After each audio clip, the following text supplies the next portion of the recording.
ബിസ്മില്ലാഹിർ റഹ്മാനിർ റഹീം. നിങ്ങൾ പറഞ്ഞ വാക്കുകളും നിങ്ങൾ ഉപയോഗിച്ച തെളിവുകളും മാത്രം ആധാരമാക്കിയാണ് ഞാൻ പ്രതികരിച്ചത്.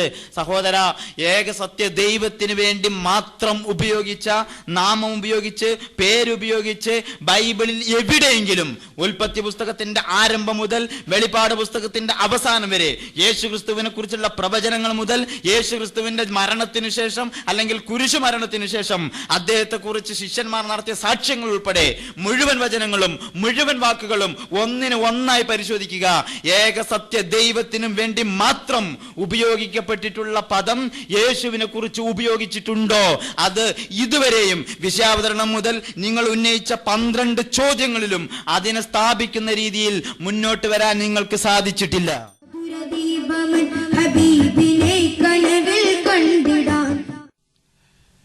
പ്രിയ സജീർ ബുഖാരി, ബൈബിളിൻ്റെ അടിസ്ഥാനത്തിൽ യേശുക്രിസ്തു ദൈവമല്ല എന്നുള്ള വാദം വിവിധ നിലകളിൽ താൻ ഇവിടെ സ്ഥാപിക്കുകയുണ്ടായി. ആ നിലയിൽ സ്ഥാപിച്ചു.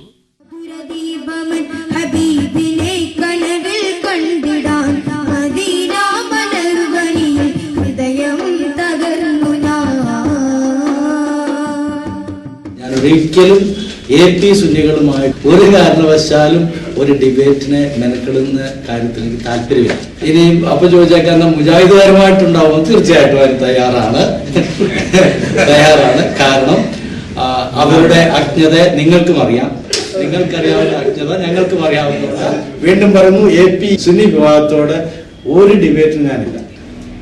നിച്ച് ഓഫ് ട്രൂത്തുകാർ വരികയാണെങ്കിൽ തീർച്ചയായിട്ടും ഞങ്ങളുടെ ഡിബേറ്റ് ഉണ്ടാകും. കാരണം ഒരുപാട് കാലം വെല്ലുവിളിച്ചുകൊണ്ട് നടന്നിട്ടുള്ളതാണ്. ISMക്കാർ വരികയാണെങ്കിൽ തീർച്ചയായിട്ടും ഞങ്ങൾ ഉണ്ടാകും. അതിനകത്ത് യാതൊരു സംശയം.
يا أهل الكتاب لم تلبسون الحق بالباطل وتكتمون الحق وأنتم تعلمون. തികഞ്ഞ ചാരിതാർത്ഥ്യത്തോടുകൂടിയാണ് ഈ നല്ല മീറ്റിംഗ് നമ്മളിവിടെ കൂടുന്നത്. നാളുകളായി നമ്മുടെയൊക്കെ മനസ്സിലുള്ള അനേക സംശയങ്ങൾക്ക് നിവാരണം വരുത്തുക എന്നുള്ള ഏക ഉദ്ദേശം മാത്രമാണല്ലോ നമ്മുടെ ഈ കൂടിവരവിൽ, ഈ സംഗമത്തിൽ സംജാതമാക്കപ്പെടുന്നത്. നമ്മുടെ സ്നേഹിതൻ സജാദ് പല സന്ദർഭത്തിലും എന്നെ ഫോണിലൂടെ വിളിക്കുകയും പല കാര്യങ്ങൾ അറിയണമെന്ന് താല്പര്യം പ്രകടിപ്പിക്കുകയും ചെയ്തു. ഞാൻ പറയുന്ന കാര്യങ്ങൾ കേട്ട് കഴിയുമ്പോൾ എന്റെ സ്നേഹിതനായിരിക്കുന്ന സജീർ ബുഖാരി സാഹിബിനെ സജാദ് വിളിക്കും. അപ്പൊ രണ്ടുപേരോട് ചോദിക്കുമ്പോൾ സജാദിനെ പോലുള്ള അനേക ചെറുപ്പക്കാരെ കൺഫ്യൂഷൻ ആകുമെന്ന് പറഞ്ഞതുകൊണ്ട് ഈ കാര്യങ്ങളെ കുറിച്ചുള്ള ഒരു നിജസ്ഥിതി അറിയുവാൻ പണ്ഡിതന്മാർ ചേർന്നിരുന്നൊരു ചർച്ച ആകണം എന്ന് പല രംഗത്തു നിന്നുള്ള ഉത്തേജനകരമായ വാക്കുകൾ വന്നപ്പോൾ പ്രിയപ്പെട്ട സജീർ ബുഖാരിയുമായിട്ട് ഞാൻ സംസാരിക്കുകയും അങ്ങനെ ഈ വിധത്തിലുള്ള നല്ല സ്നേഹ സംഗമം നമുക്ക് സംജാതമാക്കപ്പെടുകയും ചെയ്തിരിക്കുന്നു. ഇതിൽ കൂടെ നമ്മൾ അർത്ഥമാക്കുന്നത് വൈരുദ്ധ്യമായിട്ടുള്ള ഒരു കാര്യം രണ്ട് വിധത്തിൽ വൈരുദ്ധ്യാത്മകമായി പറയുമ്പോൾ ഒന്നുകിൽ രണ്ടും തെറ്റാകാം, അല്ലെങ്കിൽ ഒരെണ്ണം ശരിയാകാം. ഏത് ശരി ഏത് തെറ്റ് എന്നുള്ളത് അറിയണമെങ്കിൽ ആഴത്തിൽ നമ്മൾ അതിനെക്കുറിച്ചൊരു പഠനം നടത്തേണ്ടത് ആവശ്യമാണ്. അത്തരത്തിലുള്ള പഠനം നടത്തി ആ തരത്തിലുള്ള ഒരു ചർച്ച നമുക്ക് തുടരണം എന്നുള്ള ആഗ്രഹത്തോടു കൂടിയാണ് ഇന്ന് നമ്മളിത് ഇവിടെ ആരംഭിക്കുന്നത്. ഇന്നും നാളെയുമായി നിലമ്പൂരിൽ വെച്ച് നടക്കുന്ന ഈ സ്നേഹ സംഗമത്തിൽ 2 പ്രധാനപ്പെട്ട വിഷയങ്ങളാണ് നമ്മൾ ചർച്ച ചെയ്യുക.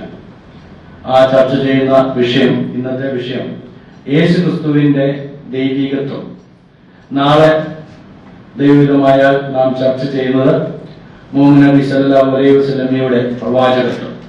ഈ 2 വിഷയങ്ങളെ സംബന്ധിച്ച് 2 മതവിഭാഗങ്ങൾക്ക് പറയുവാനുള്ള കാര്യങ്ങളെ സ്നേഹത്തിന്റെ ഭാഷയിൽ, സൗഹൃദത്തിന്റെ ഭാഷയിൽ, താഴ്മയുടെ ഭാഷയിൽ, വിനയത്തിന്റെ സ്വരത്തിൽ നമ്മൾ സംസാരിക്കുകയും സത്യം തിരിച്ചറിയാൻ തക്കമുള്ള ഒരു ഉൾപ്രേരണ ഇതിലൂടെ ലഭ്യമാക്കുകയും ചെയ്യുക എന്നുള്ളതാണ് ഈ ചർച്ചകളിലൂടെ നമ്മൾ ആഗ്രഹിക്കുന്നത്. ഇത് നമുക്ക് തുടരണം. പ്രത്യേകിച്ച് നമ്മുടെ മതേതരത്വ രാഷ്ട്രത്തിൽ സ്നേഹത്തിന്റെയും സൗഹാർദ്ദത്തിന്റെയും ആ ഒരു ചാതുര്യം മറ്റുള്ളവർക്ക് ഗ്രഹിക്കുവാൻ നമ്മുടെ ഈ സംഭാഷണങ്ങൾ മുഖാന്തരമാകട്ടെ. ഇന്ന് നമ്മളോട് സംസാരിക്കുവാൻ വന്നിരിക്കുന്നവരെയും ഇവിടെ കൂടി വന്നിരിക്കുന്നവരെയും സ്വാഗതം ചെയ്യുവാൻ വേണ്ടിയിട്ടാണ് ഇതിന്റെ സംഘാടകൻ എന്നുള്ള നിലയിൽ ഞാൻ ആഗ്രഹിക്കുന്നത്. ഇന്ന് ക്രൈസ്തവ പക്ഷത്തിൽ നിന്ന് സംസാരിക്കുവാനായിട്ട് വന്നിരിക്കുന്നത് ബഹുമാനപ്പെട്ട ഫെന്നിസാറാണ്. ഫെന്നിസാറ് കാസർഗോഡ് ജില്ലയിൽ താമസിച്ചുകൊണ്ട് ദൈവിക ശുശ്രൂഷകളിൽ പങ്കെടുത്തുകൊണ്ടിരിക്കുന്ന ഒരു മാന്യദേഹമാണ്. ബൈബിളിനെ കുറിച്ചുള്ള ആഴമായ അറിവും പാണ്ഡിത്യവും തനതായ വിധത്തിൽ മറ്റുള്ളവരെ പഠിപ്പിക്കുന്ന ആ യുവാവ് നമ്മളോട് ഇന്ന് സംസാരിക്കും. അതുപോലെ തന്നെ മുസ്ലിം സഹോദരങ്ങളെ പ്രതിനിധീകരിച്ചുകൊണ്ട് പണ്ഡിതനായിരിക്കുന്ന ബഹുമാനായിരിക്കുന്ന സജീർ ബുഖാരി, കുണ്ടോട്ടി ബുഖാരി കോളേജിലെ പ്രൊഫസറാണ് അദ്ദേഹം നമ്മളോട് സംസാരിക്കുന്നതായിരിക്കും. എൻ്റെ അയൽവാസിയാണ് അദ്ദേഹം, വൈകിട്ടുള്ളവരും ഞങ്ങൾ സുഹൃത്തുക്കളാണ്. അദ്ദേഹം ഇന്ന് സംസാരിക്കും. ഇന്ന് മോഡറേറ്റേഴ്സ് ആയിട്ടുള്ള 2 വിഭാഗങ്ങളെ പ്രതിനിധീകരിച്ച് മോഡറേറ്റേഴ്സ് ആയിരിക്കുന്നതിൽ ഇസ്ലാം പക്ഷത്തു നിന്നുള്ളത് എൻ്റെ ബാല്യകാലം മുതൽ തന്നെ മകനെ പോലെ സ്നേഹിക്കുകയും കരുതുകയും വാത്സല്യത്തോടുകൂടെ കൊണ്ടു നടക്കുകയും ചെയ്ത എൻ്റെ ഉമ്മയ്ക്ക് തുല്യമായിരിക്കുന്ന ഫാത്തിമത്താത്തയുടെ കൊച്ചുമകനായിരിക്കുന്ന റിയാസാണ്. റിയാസ് എൻ്റെ അയൽവാസിയായിട്ട് കുറേ നാളുകൾ ഞങ്ങൾ സ്നേഹിതരാണ്.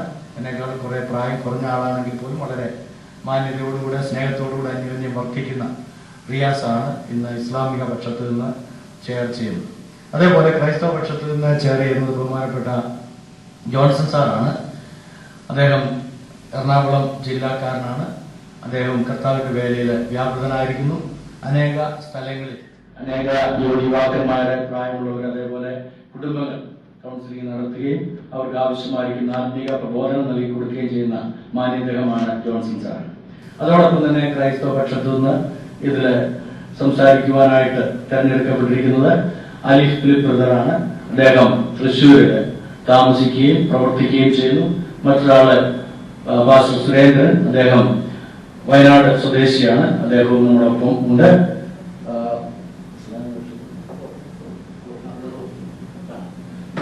2 പ്രാവശ്യം ഞങ്ങൾ തമ്മിൽ വളരെ അടുത്ത് ഇടപെടുവാൻ സാധിച്ചിട്ടുള്ള കുണ്ടോട്ടിക്കാര്, എന്റെ പള്ളിക്ക് സമീപത്ത് താമസിക്കുന്ന റൌഫും മുഹമ്മദ് റഫീഖും, ഞങ്ങള് വളരെ വളരെ സൗഹാർദ്ദപരമായിട്ട് ഞങ്ങൾ കുറെ സമയങ്ങള് ഒരുമിച്ചിരുന്ന് സംസാരിക്കാൻ തക്കവണ്ണം മുമ്പ് ഇടയായിട്ടുണ്ട്. അതേപോലെ തന്നെ 2 ഭാഗങ്ങളിൽ നിന്നും ആളുകൾ വന്നിട്ടുണ്ട്. ഇവിടെ പാസ്റ്റർ ചാക്കോ ആന്റണി, അതുപോലെ അനിൽകുമാർ അയ്യപ്പൻ, ജോൺസൺ ബ്രദർ. ഇത് ശരിക്കും ഇസ്ലാമിക ക്രൈസ്തവ പക്ഷത്തിൽ നിന്നുള്ള സംസാരമാണെങ്കിലും ഇസ്ലാമിക പക്ഷത്തിൽ നിന്ന് സുന്നി വിഭാഗത്തിലെ ഒരു വിഭാഗമായതുകൊണ്ട്, ഞങ്ങൾ ഏറ്റവും അധികം ആദരിക്കുന്ന ഒരു വിഭാഗമായതുകൊണ്ട്, വളരെ സൗഹാർദ്ദമായി മാത്രം സംസാരിക്കുന്ന സമൂഹമായതുകൊണ്ട് ഈ ചർച്ച വളരെ സന്തോഷകരമായി തീരുമെന്നതിന് യാതൊരു സംശയമില്ല. നമുക്ക് അതിനായിട്ട് കാതോർക്കാം. ഇപ്പോൾ 2 ചെയർമാരെയും അതിനുവേണ്ടി ക്ഷണിക്കുന്നു. അവർ സംസാരിച്ചതിന് ശേഷം വിഷയാവതരണത്തിലേക്ക് കടക്കുന്നതായിരിക്കും. ഇവിടെ നടക്കാൻ പോകുന്ന ഈ ചർച്ചയുടെ മോഡറേറ്റേഴ്സ് എന്നുള്ള നിലയിൽ ഞങ്ങൾക്ക് വളരെ സന്തോഷമുണ്ട്. പ്രത്യേകിച്ചും ഞാനും പ്രിയ സഹോദരനും ഞങ്ങൾ 2 പേരും ആണ് ഇത് ചെയർ ചെയ്യുന്നത്. അപ്പോൾ പ്രിയ ബഹുമാനാഴ്ച ഓർപ്പിച്ചതുപോലെ നമ്മളിത് സൗഹാർദ്ദപരമായിരിക്കുന്ന അന്തരീക്ഷത്തിൽ ആണ് ഈ കാര്യം മുന്നോട്ട് കൊണ്ടുപോകാൻ ആഗ്രഹിക്കുന്നത്. അതുകൊണ്ട് ഏത് ചർച്ചയാണെങ്കിലും അതിൻ്റെതായിരിക്കുന്ന ചില റൂൾസ് ആൻഡ് റെഗുലേഷൻസ് ഉണ്ട്. അത് വയലേറ്റ് ചെയ്യുവാനായിട്ട് ഒരു കാരണവശാലും അനുവദിക്കുന്നതല്ല. ഇപ്പോൾ നമ്മൾ ഇവർ തമ്മിൽ ഏകദേശ ധാരണയായിരിക്കുന്ന ഒരു ഉടമ്പടി ഉണ്ട്. അത് പ്രിയ അച്ഛനും അതുപോലെ തന്നെ മുഹമ്മദ് സജീർ ബുഖാരിയും അവർ രണ്ടുപേരും സൈൻ ചെയ്ത് സമ്മതിച്ച കാര്യമാണ്. അതുകൊണ്ട് ഈ കാര്യം നിങ്ങളുടെ അറിവിലേക്ക് ഓർപ്പിക്കുന്നു. ആദ്യം പ്രിയ സജീർ ബുഖാരി 30 മിനിറ്റ് വിഷയം അവതരിപ്പിക്കും. അതിനുശേഷം 30 മിനിറ്റ് ഈ ഭാഗത്തു നിന്ന് നിയുക്തനായിരിക്കുന്ന ഫിന്നി തന്റെ വിഷയം അവതരിപ്പിക്കും. അതിനുശേഷം ആദ്യം വിഷയം അവതരിപ്പിച്ച മുസ്ലിം പക്ഷത്തോട് ക്രൈസ്തവ പക്ഷം ചോദ്യങ്ങൾ ഉന്നയിക്കും. ശേഷം ക്രൈസ്തവ പക്ഷത്തോട് മുസ്ലിം പക്ഷം ചോദ്യങ്ങൾ ഉന്നയിക്കും. അപ്പോൾ ചോദ്യങ്ങൾക്ക് 2 മിനിറ്റാണ് ദൈർഘ്യമുള്ളൂ. അപ്പോൾ 2 മിനിറ്റ് കൊണ്ട് ആ ചോദ്യം ചോദിക്കണം. ആ ചോദ്യത്തിന് 3 മിനിറ്റ് കൊണ്ട് ഉത്തരം ലഭിക്കുന്നതായിരിക്കും. അപ്പോൾ ആ നിലയിലാണ് നമ്മൾ ഈ ഡയലോഗ് തുടരുവാനായിട്ട് താല്പര്യപ്പെടുന്നത്. പ്രത്യേകിച്ച് ഇതൊരു ഡിബേറ്റ് എന്നുള്ള നിലയിൽ നമ്മൾ കണക്കാക്കേണ്ട. കാരണം ഡിബേറ്റ് എന്ന് പറഞ്ഞാൽ that can be move as an argument ഒക്കെ ആയിട്ട് മാറാം. എന്നാൽ ഇത് ഡിബേറ്റ് അല്ല. നമ്മൾ പരസ്പരമുള്ളതായിരിക്കുന്ന വിശ്വാസ പ്രമാണങ്ങളെ ഒരുമിച്ച് ചർച്ച ചെയ്യുന്നതായിരിക്കുന്ന ഒരു വേദിയാണ്. അപ്പോൾ തീർച്ചയായിട്ടും അതിൻ്റെതായിരിക്കുന്ന ആ സ്പിരിറ്റോടുകൂടെ നമ്മളിത് ഉൾക്കൊള്ളും എന്ന് ചിന്തിക്കുന്നു. ഇപ്പോൾ ഈ കാര്യങ്ങളാണ് ഞങ്ങൾ പറയാനായിട്ട് ആഗ്രഹിക്കുന്നത്. അപ്പോൾ തീർച്ചയായിട്ടും നിങ്ങൾ ചോദ്യങ്ങൾ ചോദിക്കുമ്പോൾ ചോദ്യം ക്ലിയർ ആയിരിക്കണം, അതിന് ഉത്തരം ലഭിക്കും. അതുപോലെ തന്നെ ചോദ്യങ്ങൾ ചോദിക്കുന്നത് ഇവിടെ സ്റ്റേജിലുള്ള ആളുകൾ മാത്രമേ ചോദ്യങ്ങൾ ചോദിക്കാനായിട്ട് അലോട്ടഡ് ആയിട്ടുള്ളൂ. നിങ്ങൾക്ക് ചോദ്യങ്ങൾ വല്ലതും ഉണ്ടെങ്കിൽ എഴുതി പാസ് ചെയ്യുക, അവരുടെ കൊടുക്കുക, അവരത് ചോദ്യം ചോദിച്ചോളും. അപ്പോൾ പ്രത്യേകിച്ച് അപ്പോൾ ഇന്റർഫിയറൻസ് അധികം ഉണ്ടാകില്ല. അപ്പൊ അതുകൊണ്ട് ആ നിലയിൽ തന്നെ ചിലപ്പോൾ നമുക്ക് പ്രകോപനം തോന്നിയിരിക്കാം. എങ്കിലും ഇവിടെ ഇരിക്കുമ്പോൾ നമ്മൾ വളരെ സമചിത്തതയോടുകൂടെ ശാന്തതയോടുകൂടെ എന്ന് പറഞ്ഞാൽ സൗമ്യതയുടെ ആത്മാവ് വെടിയാതെ കാര്യങ്ങൾ ഉൾക്കൊള്ളുക. പിന്നെ ഞാൻ പറഞ്ഞില്ല, പലപ്പോഴും നമ്മൾ ചില പദപ്രയോഗങ്ങളും കാര്യങ്ങളൊക്കെ വരുമ്പോൾ നമുക്ക് നമ്മുടേതായിരിക്കുന്ന എല്ലാം ഒട്ടുമിക്കവരൊക്കെ 40 വയസ്സിന് താഴേക്കുള്ളവരാണ്. അപ്പൊ നമുക്കൊക്കെ ബ്ലഡ് ചൂടാകുന്ന സമയമാണ്. അപ്പൊ അതുകൊണ്ട് സൗമ്യത നമ്മൾ ഒരിക്കലും ആ നിലയിൽ കൈവിടാതെ വളരെ മാന്യമായ നിലയിൽ ചോദ്യോത്തര സമയം ചെലവഴിക്കാം. വളരെ നന്നായിട്ട് ഈ ഡയലോഗ് ഞാൻ അത് ഉദ്ദേശിക്കുന്നത് ഡയലോഗ് എന്ന്. കാരണം എന്താണെന്ന് വെച്ചാൽ കഴിഞ്ഞ നാളെ ഡിബേറ്റുകൾ എന്നൊക്കെ പറയുമ്പം അതിൻ്റെതായിരിക്കുന്ന ഒരു മുഖമുണ്ട്. എന്നാൽ ഇതൊരു ആശയവിനിമയമാണ്. അപ്പോൾ അത് തുടങ്ങുവാനായിട്ട് നമ്മൾ പോവുകയാണ്. ഒരു കാര്യം കൂടെ ഓർപ്പിക്കുന്നു, ചർച്ച ചെയ്യുന്നത് നമ്മളിപ്പോ ഇവിടെ അവതരിപ്പിക്കുന്ന വിഷയം ആ വിഷയത്തോടുള്ള ബന്ധത്തിലായിരിക്കണം. കാരണം നമുക്ക് ഒരുപാട് കാര്യങ്ങൾ വാസ്റ്റായിട്ട് 2 കൂട്ടർക്കും ചർച്ച ചെയ്യാനായിട്ടുണ്ട്. അതൊക്കെ സ്വാഭാവികമായ കാര്യങ്ങളാണ്. എന്നാൽ ഇന്ന് നമ്മൾ ചർച്ച ചെയ്യുന്ന ഇന്ന് ഇവിടെ ചെയ്യുന്ന വിഷയത്തോടുള്ള ബന്ധത്തിലാണ്. അപ്പൊ അതിന്റെ അർത്ഥം എന്താണെന്ന് വെച്ച് കഴിഞ്ഞാൽ 2 പേരുടെയും പേപ്പർ പ്രസന്റേഷൻ വ്യക്തമായ നിലയിൽ നിങ്ങൾ കേട്ടേ പറ്റൂ. കേട്ടതിന് ശേഷം മാത്രമേ എന്ത് ചെയ്യാൻ പറ്റുള്ളൂ, ചോദ്യങ്ങൾ ഉന്നയിക്കാനായിട്ട് പറ്റുള്ളൂ. അപ്പൊ അതുകൊണ്ട് ശ്രദ്ധയോടുകൂടെ പേപ്പർ പ്രസന്റേഷൻ നിങ്ങൾ കേൾക്കുക. അസ്സലാമു അലൈക്കും വറഹ്മത്തുള്ളാഹി വബറകാതുഹു. ബിസ്മില്ലാഹിർ റഹ്മാനിർ റഹീം. വസ്സലാത്തു വസ്സലാമു അലാ അഷ്റഫിൽ മുർസലീൻ വഅലാ ആലിഹി വസഹ്ബിഹി അജ്മഈൻ. അമ്മാ ബഅദ്.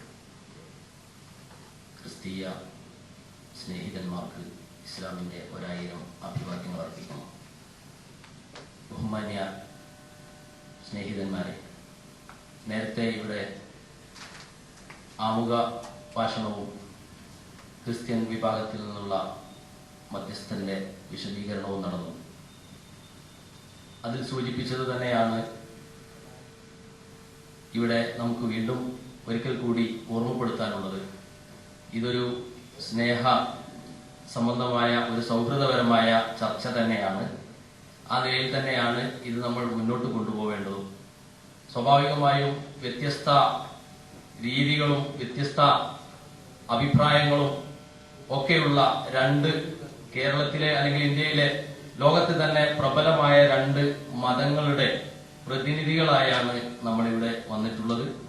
അതുകൊണ്ട് ധാർമ്മികമായ ആത്മീയമായ മൂല്യങ്ങളൊക്കെ നമ്മളുടെ പ്രവർത്തനങ്ങളിലും സംസാരത്തിലുമൊക്കെ ഉണ്ടാവണമെന്ന് പരസ്പരം രണ്ടു വിഭാഗത്തെയും അറിയിക്കുക എന്ന ഒരു കടമ നിർവഹിക്കുകയാണ്. പിന്നെ നേരത്തെ ഫാദർ സൂചിപ്പിച്ചതുപോലെ ഞാനും അദ്ദേഹവും വളരെ അടുത്ത ബന്ധമുണ്ട്. ഷജീർ ബുഖാരി എന്നെ വിളിച്ച് പറഞ്ഞപ്പോൾ അദ്ദേഹം പറഞ്ഞത്, പിന്നെ നിങ്ങൾ വലിയ സൗഹൃദമുള്ള ആളുകളാണ്, അപ്പൊ അതുകൊണ്ട് നമ്മളൊരു സൗഹൃദ ചർച്ചയാണ്, അതുകൊണ്ട് റിയാസ് എന്തായാലും വരണം എന്നോട് ആവശ്യപ്പെടുകയും എന്റെ സ്നേഹിതനെ ഞാൻ ഇവിടെ വന്നപ്പോൾ സംസാരിക്കുകയും ചെയ്തു. അപ്പൊ ഇതൊരു സന്തോഷമുള്ള കാര്യം തന്നെയാണ്. ഞങ്ങൾ സുഹൃത്തുക്കളാണ്, പിന്നെ ബാല്യകാലം മുതൽ തന്നെയുള്ള സുഹൃത്തുക്കളാണ്. വ്യത്യസ്ത മതങ്ങൾ പ്രതിനിധീകരിക്കുന്നു എന്നത് നമ്മുടെ സൗഹൃദത്തിന് ഒരിക്കലും തടസ്സമാവരുത്. ആ വ്യത്യസ്തമായ ആശയങ്ങളെ ഉൾക്കൊള്ളുകയും അത് പ്രചരിപ്പിക്കുകയും ചെയ്യുക എന്ന ധർമ്മം വ്യത്യസ്ത രീതിയിൽ നമുക്ക് രണ്ടു വിഭാഗങ്ങൾക്കും അവകാശപ്പെട്ടത് എന്ന നിലയിൽ അത് കൂടിയിരുന്ന് ഒന്ന് ചർച്ച ചെയ്യുക എന്നതിന് വേണ്ടി ഒരുക്കിയ ഈ അവസരം അത് വളരെ സന്തോഷകരമായി തന്നെ നമ്മൾ വിനിയോഗിക്കണം. രണ്ടു പക്ഷത്തു നിന്നും ഉള്ള 3 വീതം പണ്ഡിതന്മാരാണ് വേദിയിരിക്കുന്നത്. 6 വീതം, പരമാവധി 6 വീതം പിന്നെ ഓഡിയൻസിനും അനുവാദം നൽകാമെന്ന് അവർ നേരത്തെ ഇവിടെ വായിച്ച പിന്നെ വ്യവസ്ഥയിൽ തന്നെ പറഞ്ഞിട്ടുള്ളതാണ്. ഇന്നും നാളെയും 2 ദിവസത്തെ ചർച്ചക്കാണ് അവർ എഴുതി തയ്യാറാക്കിയ വ്യവസ്ഥ ഉള്ളത്. ഇന്നത്തെ ചർച്ച അദ്ദേഹം നേരത്തെ സൂചിപ്പിച്ചു, ഞാനത് എഴുതിയത് അങ്ങനെ തന്നെ ഒന്ന് വായിക്കുകയാണ്. വിഷയം യേശുവിൻ്റെ ദൈവികത, വാദം, മുസ്ലിം പക്ഷം ബൈബിൾ പ്രകാരം യേശു ക്രിസ്തു ദൈവമല്ല. മുസ്ലിം പക്ഷത്തിന്റെ വാദം ബൈബിൾ പ്രകാരം യേശു ക്രിസ്തു ദൈവമല്ല. ക്രൈസ്തവ പക്ഷം ബൈബിൾ പ്രകാരം യേശു ക്രിസ്തു ദൈവമാണ്. രണ്ടു കൂട്ടരുടെയും തെളിവാണ് ഇനി ഞാൻ സൂചിപ്പിക്കുന്നത്. തെളിവ് ബൈബിൾ എന്ന പരിശുദ്ധ ഗ്രന്ഥം തന്നെയാണ്. അതാണ് ഈ വ്യവസ്ഥയുടെ പിന്നെ വാദവും വാദത്തിന്റെ തെളിവും. പിന്നെ ഡയലോഗിന്റെ രൂപം നേരത്തെ അദ്ദേഹം സൂചിപ്പിച്ചതുപോലെ തന്നെ ആദ്യം മുസ്ലിം പക്ഷത്തു നിന്നുള്ള 30 മിനിറ്റ് വിഷയാവതരണവും അതിനുശേഷം പിന്നെ ക്രിസ്ത്യൻ പക്ഷത്തു നിന്നുള്ള 30 മിനിറ്റ് വിഷയാവതരണവും, അതുപോലെ ആദ്യം വിഷയം അവതരിപ്പിച്ച മുസ്ലിം പക്ഷത്തോട് ക്രൈസ്തവ പക്ഷത്തിന്റെ ചോദ്യമാണ് ആദ്യം നടക്കുന്നത്. അത് 2 മിനിറ്റാണ് ചോദ്യത്തിന്റെ ദൈർഘ്യം. ഉത്തരങ്ങൾക്ക് 3 മിനിറ്റ് വീതവുമായിരിക്കും. ഓരോ വിഭാഗത്തിനും ആകെ 12 വീതം അവസരങ്ങളാണ് ഉണ്ടായിരിക്കുക. ഇരു വിഭാഗവും ഉന്നയിക്കുന്ന ഉദ്ധരണികൾ മറുപക്ഷം ആവശ്യപ്പെടുന്ന പക്ഷം ഹാജരാക്കേണ്ടതാണ്. ഞങ്ങൾ രണ്ടുപേരും ബഹുമാനായ ജോൺസൺ സാറും ഞാനും ഇതിന്റെ മീഡിയേറ്റർമാരായിട്ടുണ്ട്. ഇരുപക്ഷവും ഒരാൾ തെളിവ് ഉദ്ധരിച്ചു. ആ തെളിവ് ഉദ്ധരിച്ചത് മറ്റുള്ളവർക്ക് സംശയം വന്നു എങ്കിൽ അവർക്ക് ആ തെളിവ് എവിടെയാണ് ബൈബിളിൽ അങ്ങനെ പറഞ്ഞത് എന്ന് അവർക്ക് ചോദിക്കാവുന്നതാണ്. ചോദിച്ചാൽ മധ്യസ്ഥന്മാർ മുഖേന അത് അവർക്ക് തെളിവ് പരസ്പരം കാണിച്ചു കൊടുക്കേണ്ടതാണ് ആവശ്യപ്പെട്ടാൽ. ഇരു വിഭാഗത്തിൽ നിന്നും 3 പണ്ഡിതന്മാർ, 1 മധ്യസ്ഥൻ, 6 ശ്രോതാക്കൾ ഉൾപ്പെടെ 10 പേർ വീതം പങ്കെടുക്കാവുന്നതാണ്. വീഡിയോ വെവ്വേറെ വിഭാഗങ്ങൾക്ക് ഉണ്ട്, രണ്ടും ഇവിടെ സംവിധാനിച്ചിട്ടുണ്ട്. മധ്യസ്ഥന്റെ തീരുമാനം അന്തിമമായിരിക്കും. അഥവാ പിന്നെ ഒരു വിഷയത്തിൽ സ്വാഭാവികമായും ആശയങ്ങളുടെ ചർച്ചയാണ് നടക്കുന്നത്. സ്വാഭാവികമായും ഭിന്ന അഭിപ്രായങ്ങൾ ഉണ്ടാവും. അഭിപ്രായങ്ങൾ പ്രകടിപ്പിക്കാനുള്ള അവസരങ്ങളുമുണ്ട്. അത് ആ സമയങ്ങളിൽ ഉപയോഗപ്പെടുത്തി ഓഡിയൻസിന് ഒരു തരത്തിലുള്ള ഇടപെടലുകൾക്കും അവസരം ഇല്ല എന്ന്, ഓഡിയൻസിന് ഒരു തരത്തിലുള്ള ഇടപെടലിനും അവസരം ഉണ്ടായിരിക്കുന്നതല്ല എന്ന് അവർ എഴുതിയ വ്യവസ്ഥയിൽ തന്നെ ഉള്ളതുകൊണ്ട് പിന്നെ ഓഡിയൻസിന് പിന്നെ മറ്റുള്ള കാര്യങ്ങൾ ഉച്ചത്തിൽ വിളിച്ചു പറയാനോ മറ്റോ കാര്യങ്ങളോ ഇവിടെ അനുവദിക്കുന്നതല്ല. അത് നമ്മുടെ സുഗമമായ നടത്തിപ്പിന് വേണ്ടിയിട്ടുള്ളതാണ്. പിന്നെ നിലമ്പൂർ പ്രദേശത്ത് ചന്തക്കുന്നിലുള്ള ബൈബിൾ ഫെലോഷിപ്പ് സെന്ററിൽ വെച്ച് നടത്താം, അല്ലെങ്കിൽ പരസ്പര ധാരണയോടെ ആവശ്യമെങ്കിൽ സ്ഥലം മാറ്റാം എന്നത് ധാരണയാണ്. അതുകൊണ്ടാണ് ഇങ്ങോട്ട് മാറ്റിയത്. മൈക്ക് സംവിധാനമുണ്ട്. പൊതുവായി ഉണ്ടാവുന്ന ചിലവ് തുല്യമായി പങ്കിട്ടെടുക്കുന്നതാണ്. ഇത്രയുമാണ് അവരന്ന് എഴുതിയ വ്യവസ്ഥകൾ. ഈ വ്യവസ്ഥ പ്രകാരം തന്നെ ഇന്നും പിന്നെ നാളത്തെ ചർച്ച കൂടി നമുക്ക് നടക്കേണ്ടതുണ്ട്. നേരത്തെ അച്ഛൻ ആമുഖത്തിൽ സൂചിപ്പിച്ചു, മുഹമ്മദ് നബി സല്ലല്ലാഹു അലൈഹി വസല്ലമയുടെ പ്രവാചകത്വം, അത് പിന്നെ നാളെ ആ വിഷയത്തിലുള്ള ചർച്ച കൂടിയാണ്. അപ്പോൾ ഇന്ന് വളരെ സുഗമമായും ശാന്തമായും സമാധാനപരമായും സൗഹൃദപരമായും ഈ ചർച്ച നടക്കേണ്ടതുണ്ട്. അതുകൊണ്ട് ആ വിഷയവും സംബന്ധമായി ഈ കാര്യങ്ങളെല്ലാം നിങ്ങളെ എല്ലാവരെയും ഓർമ്മപ്പെടുത്തി പിന്നെ ഞാനും ഇദ്ദേഹവും കൂടി ഷെയർ ചെയ്താണ് സമയവും മറ്റു കാര്യങ്ങളും ക്രമീകരിക്കുന്നത്. അപ്പോൾ 3 മിനിറ്റ് 2 മിനിറ്റ് ആയി കഴിഞ്ഞാൽ ഉടനെ ഞാനോ അദ്ദേഹമോ രണ്ടിലൊരാൾ ഈ ബെല്ലടിക്കുന്ന സമയത്ത് പ്രസംഗം അവസാനിപ്പിക്കേണ്ടതാണ്. മുസ്ലിം പക്ഷത്ത് നിന്ന് വിഷയം അവതരിപ്പിക്കുന്നതിനു വേണ്ടി സജീർ ബുഖാരി അവറുകളെ ആദരപൂർവ്വം സ്വാഗതം ചെയ്യുന്നു. അസ്സലാമു അലൈക്കും വറഹ്മത്തുള്ളാഹി തആല വബറകാതുഹു.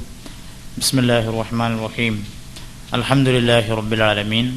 വസ്സലാത്തു വസ്സലാമു അലാ അഷ്റഫിൽ മുർസലീൻ വഅലാ ആലിഹി വസ്വഹ്ബിഹി അൽ ഫായിസീന ബിറിദല്ലാഹ്. അമ്മാ ബഅദ്. ബിസ്മില്ലാഹിർ റഹ്മാനിർ റഹീം.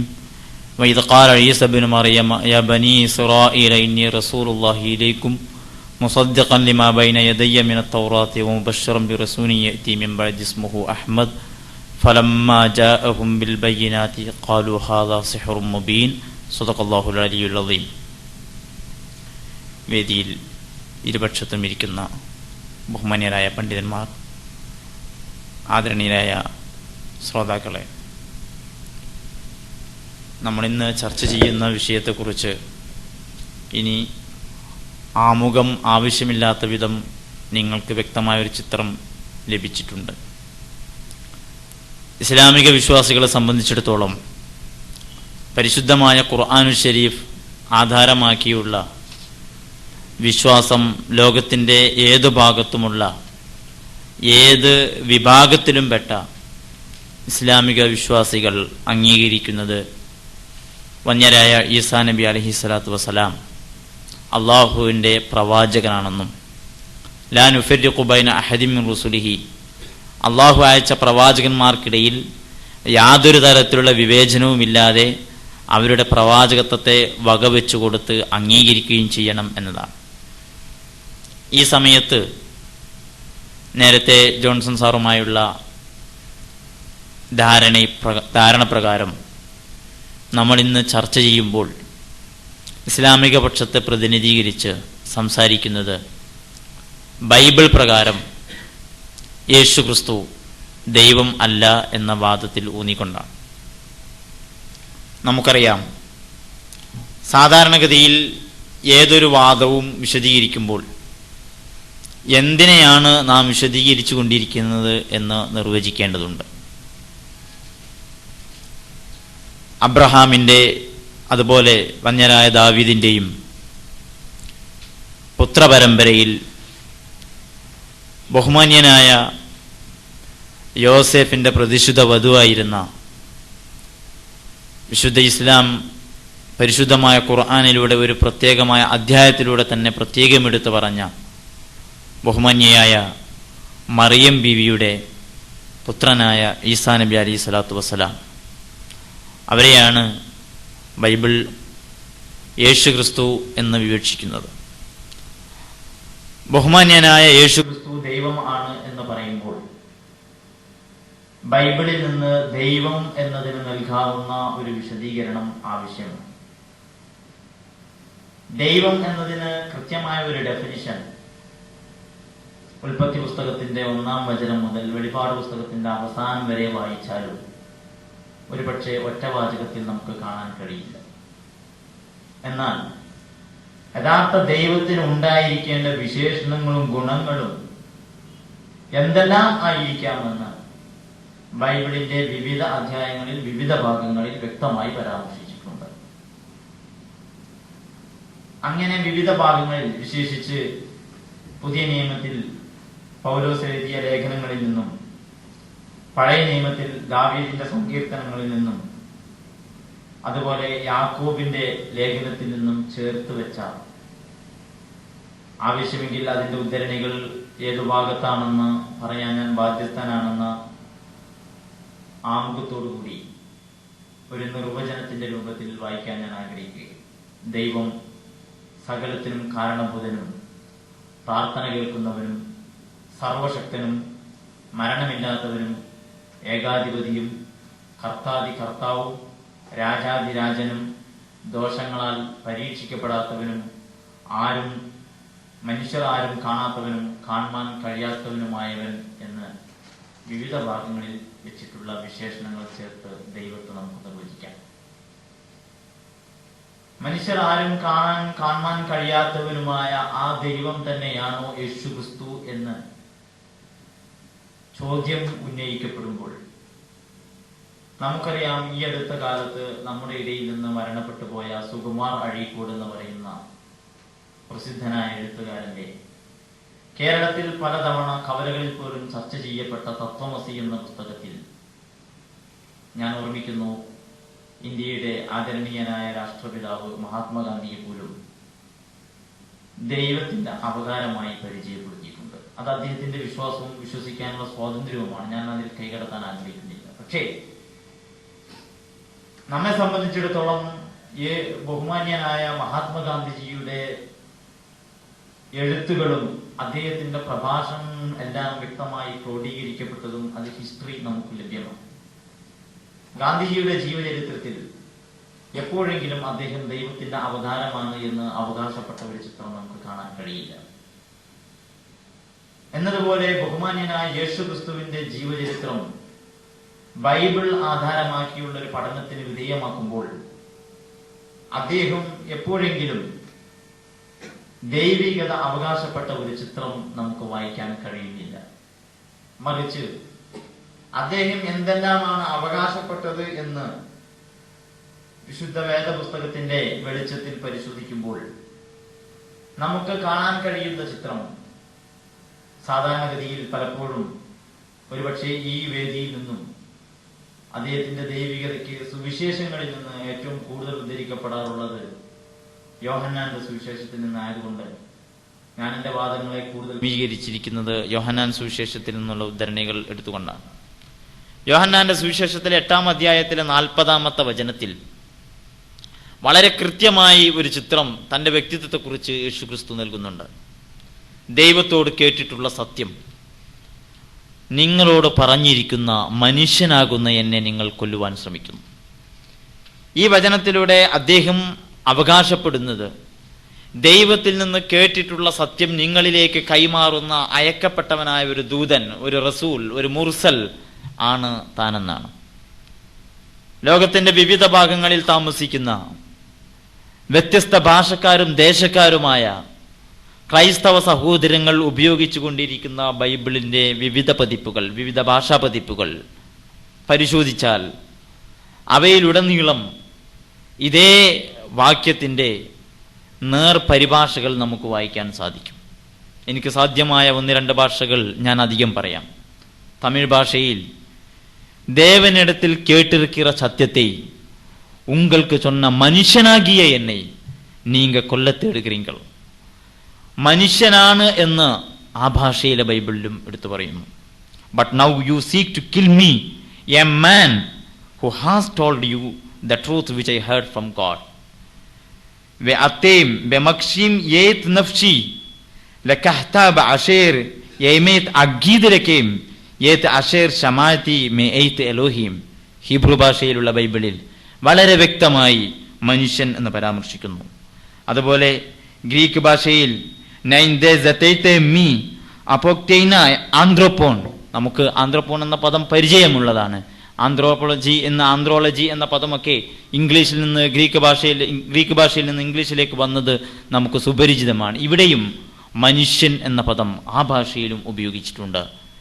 അറബി ബൈബിളിൽ വലാകിന്നകുമുൽ ആന തത്ലുബൂന അൻ തഖ്തുലൂനനി, നിങ്ങൾ ഇപ്പോൾ എന്നെ കൊല്ലാൻ ആഗ്രഹിച്ചു കൊണ്ടിരിക്കുന്നു, കൊല്ലാൻ തേടിക്കൊണ്ടിരിക്കുന്നു.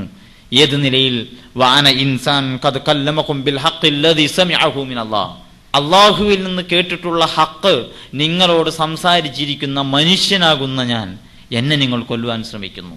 ഞാനിത് പറഞ്ഞത് ലോകത്ത് ഇന്ന് ലഭ്യമായ വ്യത്യസ്ത ഭാഷാ പതിപ്പുകൾ ഉള്ള ബൈബിളുകളിൽ പോലും യോഹന്നാന്റെ സുവിശേഷം 8-ാം അധ്യായത്തിലെ 40-ാം വചനത്തിൽ എനിക്ക് സാധ്യമാകുന്ന വിവർത്തനങ്ങളെല്ലാം ഞാൻ പരിശോധിച്ചിട്ടുണ്ട്.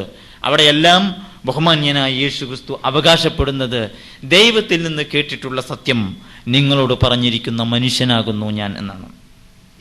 ഇനിയും ഇതേ വചനത്തിന്റെ തൊട്ടുകീഴെ യഹൂദരുമായി നടക്കുന്ന ഒരു സംഭാഷണത്തിന്റെ മധ്യേയാണ് ഈ കാര്യം സംസാരിക്കുന്നത്. അദ്ദേഹം യഹൂദരോട് പറയുന്നത്, ഞാൻ സ്വയമായി വന്നതല്ല, പിതാവായ ദൈവമാണ് എന്നെ നിങ്ങളിലേക്ക് നിയോഗിച്ചത്.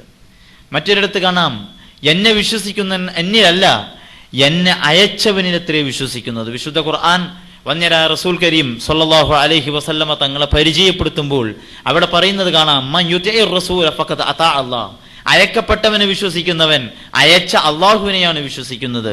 ഇതിന് സമാനമായ ഒരു പരാമർശം ബഹുമാന്യനായ യേശുക്രിസ്തു നടത്തുന്നത് യോഹന്നാന്റെ സുവിശേഷം 12-ാം അധ്യായം 44-ാമത്തെ വചനത്തിൽ നാം വായിക്കുന്നു.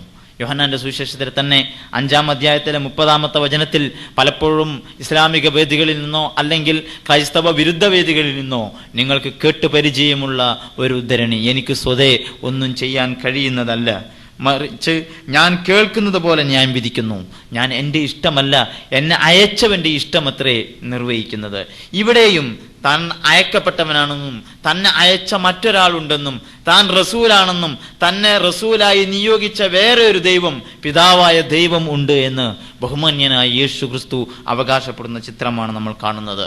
എൻ്റെ ഉപദേശം എൻ്റേതല്ല, എന്നെ അയച്ചവൻ്റേതത്രേ. അവൻ്റെ ഇഷ്ടം ചെയ്യുവാൻ ഇച്ഛിക്കുന്നവർ ഈ ഉപദേശം ദൈവത്തിൽ നിന്നുള്ളതോ അല്ല ഞാൻ സ്വയമായി പ്രസ്താവിക്കുന്നതോ എന്ന് അറിയുമെന്ന് യോഹന്നാന്റെ തന്നെ സുവിശേഷം 7-ാം അധ്യായം 16-ാം വചനത്തിൽ നിന്ന് വായിക്കാൻ കഴിയും. ഇങ്ങനെ അനേകം ഉദ്ധരണികൾ യേശുക്രിസ്തു സ്വന്തം നിയോഗത്തെക്കുറിച്ച്, സ്വന്തം വ്യക്തിത്വത്തെക്കുറിച്ച് അദ്ദേഹം അഭിപ്രായപ്പെട്ട അവകാശവാദം എന്ത് എന്ന് വായിക്കാവുന്ന ചിത്രങ്ങൾ ലഭ്യമാണ്. അതിനു പുറമെ എനിക്കൊരു കാര്യം പ്രത്യേകമായി ഓർമ്മപ്പെടുത്താനുള്ളത്, ബഹുമാന്യനായ ഒരുപാട് മിഷണറി പ്രവർത്തകരുടെ ആരുടെയും പേരെടുത്ത് പറയാൻ ഞാൻ ആഗ്രഹിക്കുന്നില്ല. അവരുടെയൊക്കെ പ്രഭാഷണങ്ങളിൽ നിന്നും പുസ്തകങ്ങളിൽ നിന്നും പലപ്പോഴും ബഹുമാന്യനായ യേശുക്രിസ്തുവിൻ്റെ ദൈവികതയ്ക്ക് തെളിവായി ഉദ്ധരിക്കപ്പെടാറുള്ളത് അദ്ദേഹത്തിൻ്റെ ജീവിതത്തിൽ അരങ്ങേറിയ അത്ഭുത പ്രവർത്തനങ്ങളാണ്. അദ്ദേഹം കാണിച്ചിട്ടുള്ള മറ്റുള്ളവരെ ആശ്ചര്യപ്പെടുത്തി കളയുന്ന അടയാളങ്ങളാണ്. അങ്ങനെ അടയാളങ്ങൾ ഉണ്ടായിട്ടില്ലേ? ഉണ്ടായിട്ടുണ്ട്. പക്ഷേ ആ അടയാളങ്ങൾക്ക് തുല്യമായത് അല്ലെങ്കിൽ അവയേക്കാൾ മികച്ചതോ അതിനേക്കാൾ താഴ്ന്നതോ ആയ അടയാളങ്ങൾ മറ്റു പല പ്രവാചകന്മാരും അദ്ദേഹത്തിന്റെ മുമ്പും ശേഷവുമുള്ള ആളുകൾ കാണിച്ചിട്ടുണ്ട്. ബൈബിളിലെ തന്നെ 2 രാജാക്കന്മാരുടെ പുസ്തകം പരിശോധിച്ച് നോക്കിയാൽ ഒരുപാട് ഉദാഹരണങ്ങൾ നമുക്ക് കാണാൻ കഴിയുന്നതാണ്. എലീശ പ്രവാചകനെ കുറിച്ച്, എലീശ ദീർഘദർശിയെ കുറിച്ച് വളരെ വ്യക്തമായ ഒരുപാട് ഉദാഹരണങ്ങൾ 5-6-ാം അധ്യായത്തിലെ 18 മുതൽ 21 വരെ വചനങ്ങളിൽ സിറിയക്കാർക്ക് അന്ധത വരുത്തുകയും അന്ധത സുഖപ്പെടുത്തുകയും ചെയ്യുന്ന ചിത്രം എലീശായെ കുറിച്ച് പറഞ്ഞു കാണുന്നുണ്ട്. അതേപോലെ അദ്ദേഹം തന്നെ അരാം രാജാവിന്റെ സേനാധിപനായ നാമാന്റെ കുഷ്ഠരോഗം സുഖപ്പെടുത്തിയെന്ന് 5-ാം അധ്യായത്തിൽ 2 രാജാക്കന്മാരുടെ പുസ്തകത്തിൽ നമ്മൾ കാണുന്നു. വെറും 20 യവത്തപ്പഴവും അല്പം മലരും കൊണ്ട് 100 കണക്കിന് ആളുകൾക്ക് അദ്ദേഹം ഭക്ഷണം കൊടുത്തു എന്ന് അതേ പുസ്തകത്തിൽ നമ്മൾ കാണുന്നു. മാത്രമല്ല അദ്ദേഹത്തിന്റെ കല്ലറയ്ക്ക് ദിവസങ്ങൾക്ക് ശേഷം, മാസങ്ങൾക്ക് ശേഷം ആ കല്ലറയിൽ വീഴാൻ ഇടയായ ജഡം ആ കല്ലറയിലെ ജീർണമായിരിക്കുന്ന എല്ലുകൾ തട്ടിയപ്പോൾ പോലും ജീവൻ വെച്ചു എന്ന് ബൈബിൾ സംസാരിക്കുന്നുണ്ട്. അതുപോലെ ബഹുമാന്യനായ യേശു ക്രിസ്തു സ്വർഗത്തിലേക്ക് കയറിപ്പോയത് അദ്ദേഹത്തിന്റെ ദൈവികതയുടെ അടയാളമായി പരാമർശിച്ച് കാണാറുണ്ട്. ബഹുമാന്യനായ ഏലിയാവ് പ്രവാചകനെ കുറിച്ച് 2 രാജാക്കന്മാരുടെ 2-ാം അധ്യായത്തിലെ 11-12 വചനങ്ങളിൽ പരാമർശിക്കുന്നത് അദ്ദേഹം ഏലിയാവ് സ്വർഗത്തിലേക്ക് എടുക്കപ്പെട്ടു, സ്വർഗത്തിലേക്ക് കയറിപ്പോയി എന്നാണ്. ഉൽപ്പത്തി പുസ്തകത്തിൽ ഹാനോക്കിനെ കുറിച്ച് പരാമർശിച്ചിട്ടുണ്ട്. അദ്ദേഹത്തിന് ജീവനോടെ എടുക്കപ്പെട്ടു എന്നതിന് അർത്ഥം മരിച്ചു എന്നല്ല, സ്വർഗത്തിലേക്ക് എടുക്കപ്പെട്ടതാണെന്ന് പൗലോസ്ലീഹ എബ്രായർക്കുള്ള പുസ്തകത്തിൽ വിശദീകരണം നൽകിയിട്ടുണ്ട്. ഞാൻ പറഞ്ഞു വരുന്നത് ആകാശത്തേക്ക് ഉയർന്നു പോവുക എന്നതും അതുപോലെയുള്ള മറ്റനേകം അത്ഭുത കൃത്യങ്ങൾ, അടയാളങ്ങൾ അനേകം ദീർഘദർശികളും പ്രവാചകന്മാരും ചെയ്തത് ബൈബിളിൽ ഉടനീളം കാണാവുന്നതാണ്. ഈ ഒരു അവസരത്തിൽ ഈ അത്ഭുത കൃത്യങ്ങളെ അദ്ദേഹത്തിന്റെ ദൈവികതയുടെ അടയാളമായി, അദ്ദേഹത്തിന്റെ ദൈവികതയുടെ ചിഹ്നങ്ങളായി നമുക്ക് സ്വീകരിക്കാമോ? ഇവിടെയാണ് യേശുക്രിസ്തുവിന്റെ ജീവിതത്തിൽ അരങ്ങേറിയ അടയാളങ്ങൾക്ക്, അത്ഭുതങ്ങൾക്ക്, ആശ്ചര്യ പ്രവൃത്തികൾക്ക് സാക്ഷിയായിട്ടുള്ള അദ്ദേഹത്തിന്റെ സമകാലിക സമൂഹം അതിനെ എങ്ങനെ വിലയിരുത്തി എന്ന് ചിന്തിക്കുവാൻ ഞാൻ നിർബന്ധിതരാകുന്നത്. അദ്ദേഹം കാണിച്ചിട്ടുള്ള അത്ഭുത കൃത്യങ്ങൾ 4 സുവിശേഷങ്ങൾ എടുത്ത് വായിച്ചാൽ തന്നെ നമുക്ക് എണ്ണി തീർക്കാവുന്നതാണ്. ഉദാഹരണങ്ങൾ ഞാൻ പറയാം. മത്തായിയുടെ സുവിശേഷം 9-ാം അധ്യായത്തിലെ 6 മുതൽ 8 വരെയുള്ള വചനങ്ങളിൽ പക്ഷവാതക്കാരനെ സുഖപ്പെടുത്തി പക്ഷവാതക്കാരനോട് കിടക്കയോടുകൂടി എഴുന്നേറ്റ് പോവുക എന്ന് പറയുന്ന ചിത്രം നമ്മൾ വായിക്കുന്നുണ്ട്. ആ സമയത്ത് ആ സംഭവത്തോടുള്ള സമൂഹത്തിന്റെ പ്രതികരണം അവിടെ രേഖപ്പെടുത്തിയിരിക്കുന്നത് മനുഷ്യന് ഇങ്ങനെയുള്ള അധികാരം കൊടുത്ത ദൈവത്തിനു മഹത്വം എന്നാണ്. ഇത് ദൈവമായതുകൊണ്ടാണ് ഇദ്ദേഹം പക്ഷപാതക്കാരനെ സുഖപ്പെടുത്തിയത് എന്നല്ല ആ സമൂഹം വിശ്വസിച്ചത്. ലൂക്കോസിന്റെ സുവിശേഷം 7-ാം അധ്യായം 16-ാമത്തെ വചനത്തിൽ നയീൻ എന്ന് പറയുന്ന പട്ടണത്തിലെ വിധവയായ ഒരു സ്ത്രീയുടെ ഏക മകൻ മരണപ്പെട്ടു പോയപ്പോൾ ബാലേ എണീക്കൂ എന്ന് പറഞ്ഞ് നേർക്കുനേർ അഭിസംബോധന ചെയ്തുകൊണ്ട് ആ ബാലനെ ഉയർത്തെഴുന്നേൽപ്പിക്കുന്ന സംഭവം യേശുക്രിസ്തുവിന്റെ ജീവിതത്തിലെ അത്യത്ഭുതകരമായ ഒരു അത്ഭുതത്തിന്റെ ചിത്രം നമുക്ക് ലൂക്കോസ് വിശേഷത്തിൽ വായിക്കാൻ കഴിയുന്നുണ്ട്. അപ്പോഴും ആ സമൂഹം അതിനെക്കുറിച്ച് പ്രതികരിച്ചത് നമുക്കറിയാം. ജൂത സമൂഹം എന്ന് പറയുന്നത് കാലങ്ങളായി വിവിധ പ്രവാചകന്മാരുടെ സാന്നിധ്യം അനുഭവിക്കുകയും വ്യത്യസ്തമായ വേദഗ്രന്ഥങ്ങൾ പരിചയപ്പെടുകയും വ്യത്യസ്ത പ്രവാചക ഗ്രന്ഥങ്ങൾ വായിക്കുകയും പഠിക്കുകയും പ്രവാചകന്മാരെന്ന് പറയുന്ന സംവിധാനത്തെക്കുറിച്ച് വ്യക്തമായ ധാരണ ഉള്ള സമൂഹമാണ്. അവർ ഈ സമൂഹത്തോട് ഈ അത്ഭുത കൃത്യത്തോട് പ്രതികരിച്ചത് ഒരു വലിയ പ്രവാചകൻ നമുക്കിടയിൽ എഴുന്നേറ്റിരിക്കുന്നു എന്നാണ്. യോഹന്നാന്റെ സുവിശേഷം 4-ാം അധ്യായം 19-ാമത്തെ വചനത്തിൽ നാം കാണുന്നുണ്ട്. ഒരു ശമര്യക്കാരത്തിയുമായി ബഹുമാന്യനായ യേശുക്രിസ്തു സംഭാഷണം നടത്തുന്ന ഒരു രംഗം. അദ്ദേഹം യഹൂദ്യയിൽ നിന്ന് ഗലീലയിലേക്ക് പോകുന്ന വഴി ശമര്യ പട്ടണമായ സുക്കാർ എന്ന് പറയുന്ന സ്ഥലത്ത് വെച്ച് വിശ്രമിക്കാൻ ഒരു നീരുറവയുടെ യാക്കോബ് ശമര്യക്കാർക്ക് നൽകിയ നീരുറവയുടെ അടുത്ത് വിശ്രമിക്കാനിരിക്കുമ്പോൾ കടന്നു വന്ന ശമര്യക്കാരത്തി, വെള്ളം കോരുവാൻ വന്ന ശമര്യക്കാരത്തിയുമായി സംസാരം നടക്കുന്നതിനിടെ നിന്റെ ഭർത്താവിനെ വിളിച്ചു വരൂ എന്ന് പറഞ്ഞപ്പോൾ എനിക്ക് ഭർത്താവില്ല എന്ന് ആ സ്ത്രീ പ്രതികരിക്കുകയാ. ആ സമയത്ത് നിനക്ക് ഭർത്താവ് ഉണ്ടായിരുന്നു, 5 ഭർത്താക്കന്മാരുണ്ടായിരുന്നു, പക്ഷേ ഇപ്പോൾ നിന്റെ കൂടെയുള്ളത് നിന്റെ ഭർത്താവല്ല എന്ന് യേശുക്രിസ്തുവിനെ സംബന്ധിച്ച് മാനുഷികമായ ബുദ്ധിയുടെ വട്ടത്തിൽ നിന്ന് പ്രതികരിക്കുകയാണെങ്കിൽ തീർത്തും അദൃശ്യമായ ഒരു കാര്യം അദ്ദേഹം പറയുമ്പോൾ, യജമാനനെ നീ ഒരു പ്രവാചകൻ എന്ന് ഞാൻ കാണുന്നു എന്നാണ് ബഹുമാന്യയായ ആ സ്ത്രീ പ്രതികരിക്കുന്നത്. യോഹന്നാന്റെ സുവിശേഷം 6-ാം അധ്യായം 14-ാമത്തെ വചനത്തിൽ വെറും 5 യവത്തപ്പഴവും 2 മീനും കൊണ്ട് 5000-ലേറെ ആളുകൾക്ക് അദ്ദേഹം ഭക്ഷണം കൊടുക്കുന്ന, അദ്ദേഹം ഊട്ടുന്ന സംഭവം നമ്മൾ വായിക്കുന്നുണ്ട്. അപ്പോഴും ലോകത്തിലേക്ക് വരുവാനുള്ള പ്രവാചകൻ ഇവൻ തന്നെ എന്ന് തങ്ങൾ പ്രതീക്ഷിച്ചു കൊണ്ടിരുന്ന മിശിഹയാണ് അദ്ദേഹമെന്ന് തിരിച്ചറിയുന്ന ഒരു ചിത്രം. അതിനപ്പുറത്തേക്ക് അതൊരു ദൈവികതയുടെ അടയാളമായി വായിക്കുന്നത് നാം കാണുന്നില്ല.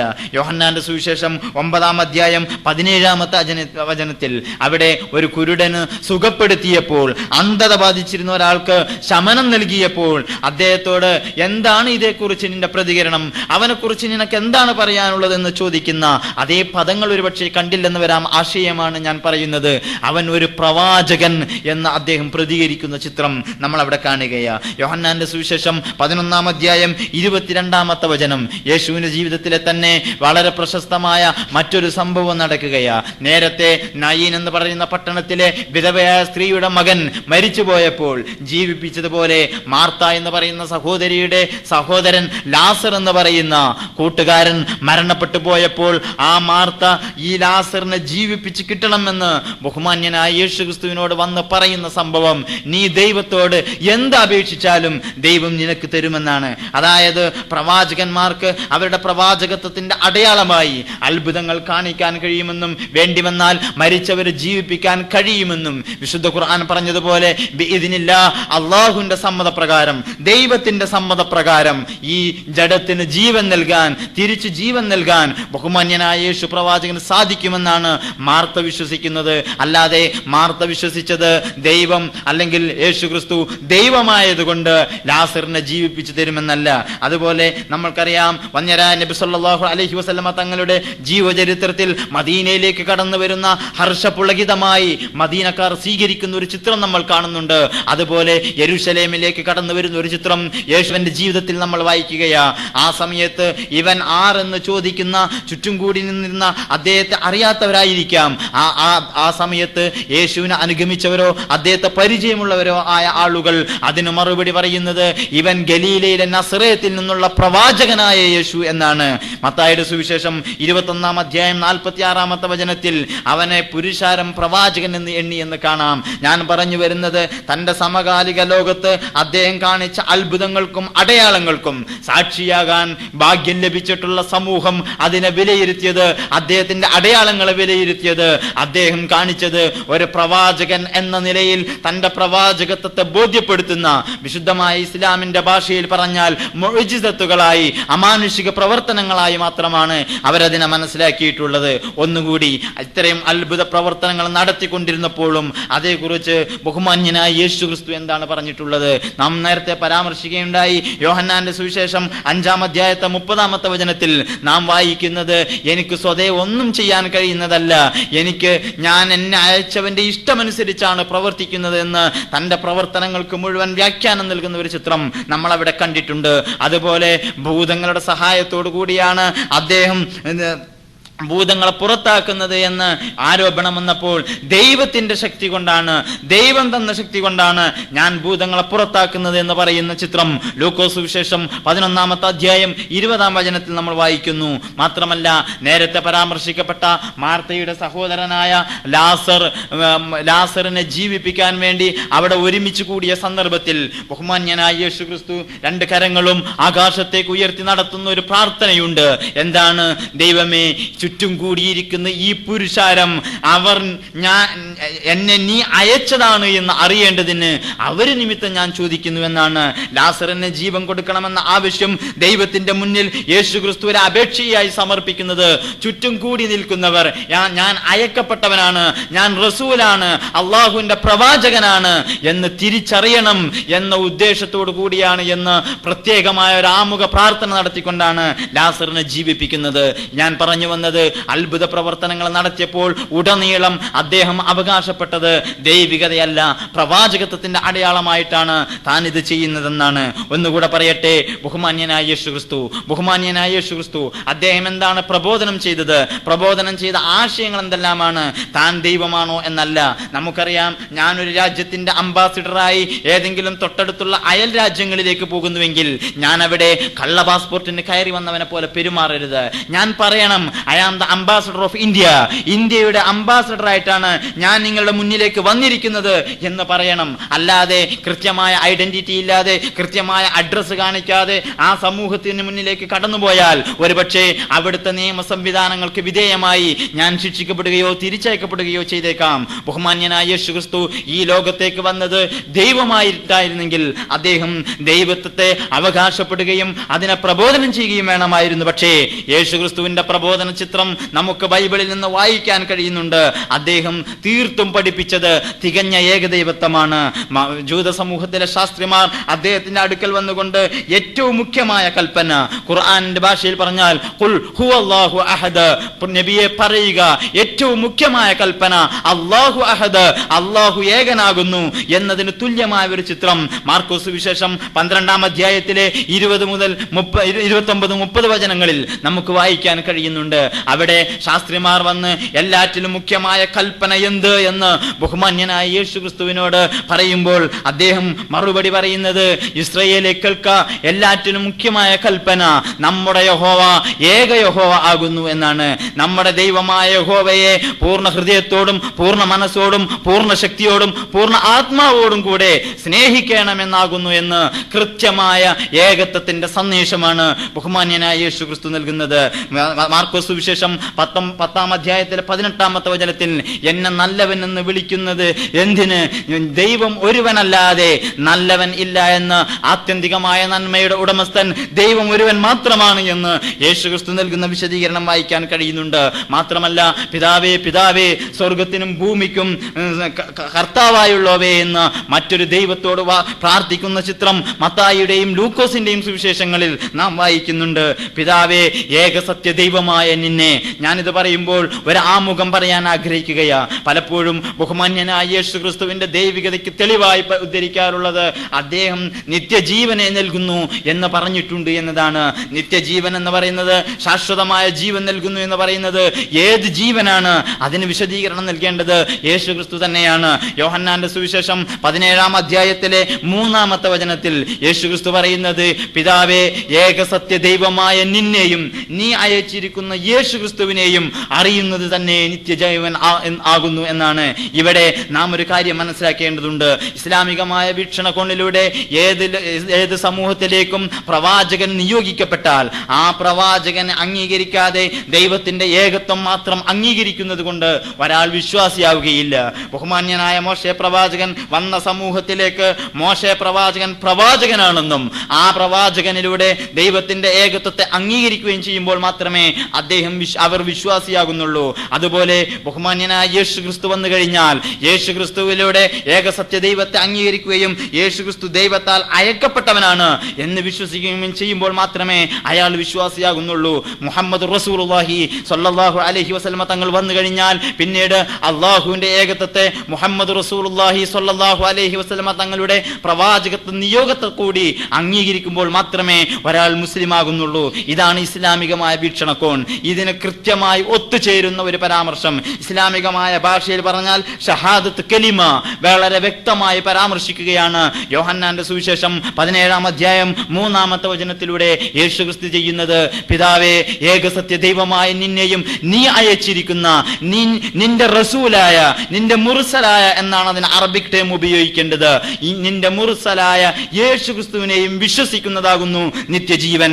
നിത്യജീവൻ എന്ന് പറഞ്ഞാൽ സ്വർഗത്തിലെ ഖാലിദീന ഫീഹ അബദ, നിത്യജീവൻ അവർക്ക് ലഭിക്കുമെന്നാണ് നാം പഠിച്ചിട്ടുള്ളത്. മാത്രമല്ല നമുക്കറിയാം, തന്നെ ടെംപ്റ്റ് ചെയ്യാൻ വേണ്ടി വന്ന, തന്നെ പ്രലോഭിപ്പിക്കാൻ വേണ്ടി വന്ന പിശാചിന്റെ മുന്നിൽ പോലും യേശുക്രിസ്തു പറഞ്ഞത് നിന്റെ ദൈവമായ യഹോവയെ മാത്രം, നിന്റെ ദൈവമായ യഹോവയെ മാത്രം നമസ്കരിച്ച് അവന് മാത്രമേ പ്രണമിക്കാവൂ എന്ന് എഴുതപ്പെട്ടിരിക്കുന്നുവല്ലോ എന്ന് മത്തായിയുടെ സുവിശേഷം 4-ാം അധ്യായത്തിലെ 10-ാം വചനത്തിലും ലൂക്കോസ് സുവിശേഷം 4-ാം അധ്യായത്തിലെ 8-ാമത്തെ വചനത്തിലും നമുക്കത് കാണാവുന്നതാണ്. ഇങ്ങനെ അനേകം ഉദാഹരണങ്ങൾ യേശുക്രിസ്തു പ്രബോധനം ചെയ്തത് തീർത്തും അദ്ദേഹത്തിന്റെ സദാചാരപരമായ ധർമ്മനിഷ്ഠമായ ജീവിതത്തിനെ പ്രോത്സാഹിപ്പിക്കുന്ന പാഠങ്ങൾ എമ്പാടും വേറെയുണ്ട്. വിഷയവുമായി ബന്ധപ്പെട്ടത് മാത്രം ഉദ്ധരിക്കുകയാണ് ഞാൻ ചെയ്തത്. ഇനി യേശുക്രിസ്തു എന്ന് പറയുന്ന വ്യക്തിത്വത്തെ പരിശോധിക്കുക. അദ്ദേഹത്തിന്റെ ജീവിതത്തിൽ പ്രകടമായ, അദ്ദേഹത്തിന്റെ ജീവിതത്തിൽ നിന്ന്, ബൈബിളിൽ നിന്ന് നമ്മൾ വായിച്ചെടുക്കുന്ന ഒരുപാട് സംഭവങ്ങൾ യഥാർത്ഥത്തിൽ ഒരു ദൈവത്തിന് ഒരിക്കലും യോജിക്കാത്ത സംഭവ ചിത്രങ്ങളാണ് എന്ന് നാം മനസ്സിലാക്കണം. ഒന്നാമതായി, ദൈവം എന്ന് പറയുന്നത് ആരംഭമില്ലാത്തവനും അനന്തമായ, അതിന് അവസാനമില്ലാത്തവനുമാണ്. ആൽഫ ആൻഡ് ഒമേഗ എന്നാണ് പലപ്പോഴും നമ്മൾ അതിനെ വിവക്ഷിക്കുന്നത്. എന്നാൽ ബഹുമാന്യനായ യേശുക്രിസ്തു അബ്രഹാമിന്റെയും ദാവീദിന്റെയും പുത്രപരമ്പരയിൽ ജനിക്കുന്നു. മത്തായി സുവിശേഷം 1-ാം അധ്യായവും അതുപോലെ ലൂക്കോസ് സുവിശേഷം 3-ാം അധ്യായവും സാക്ഷ്യം നിൽക്കുന്നു.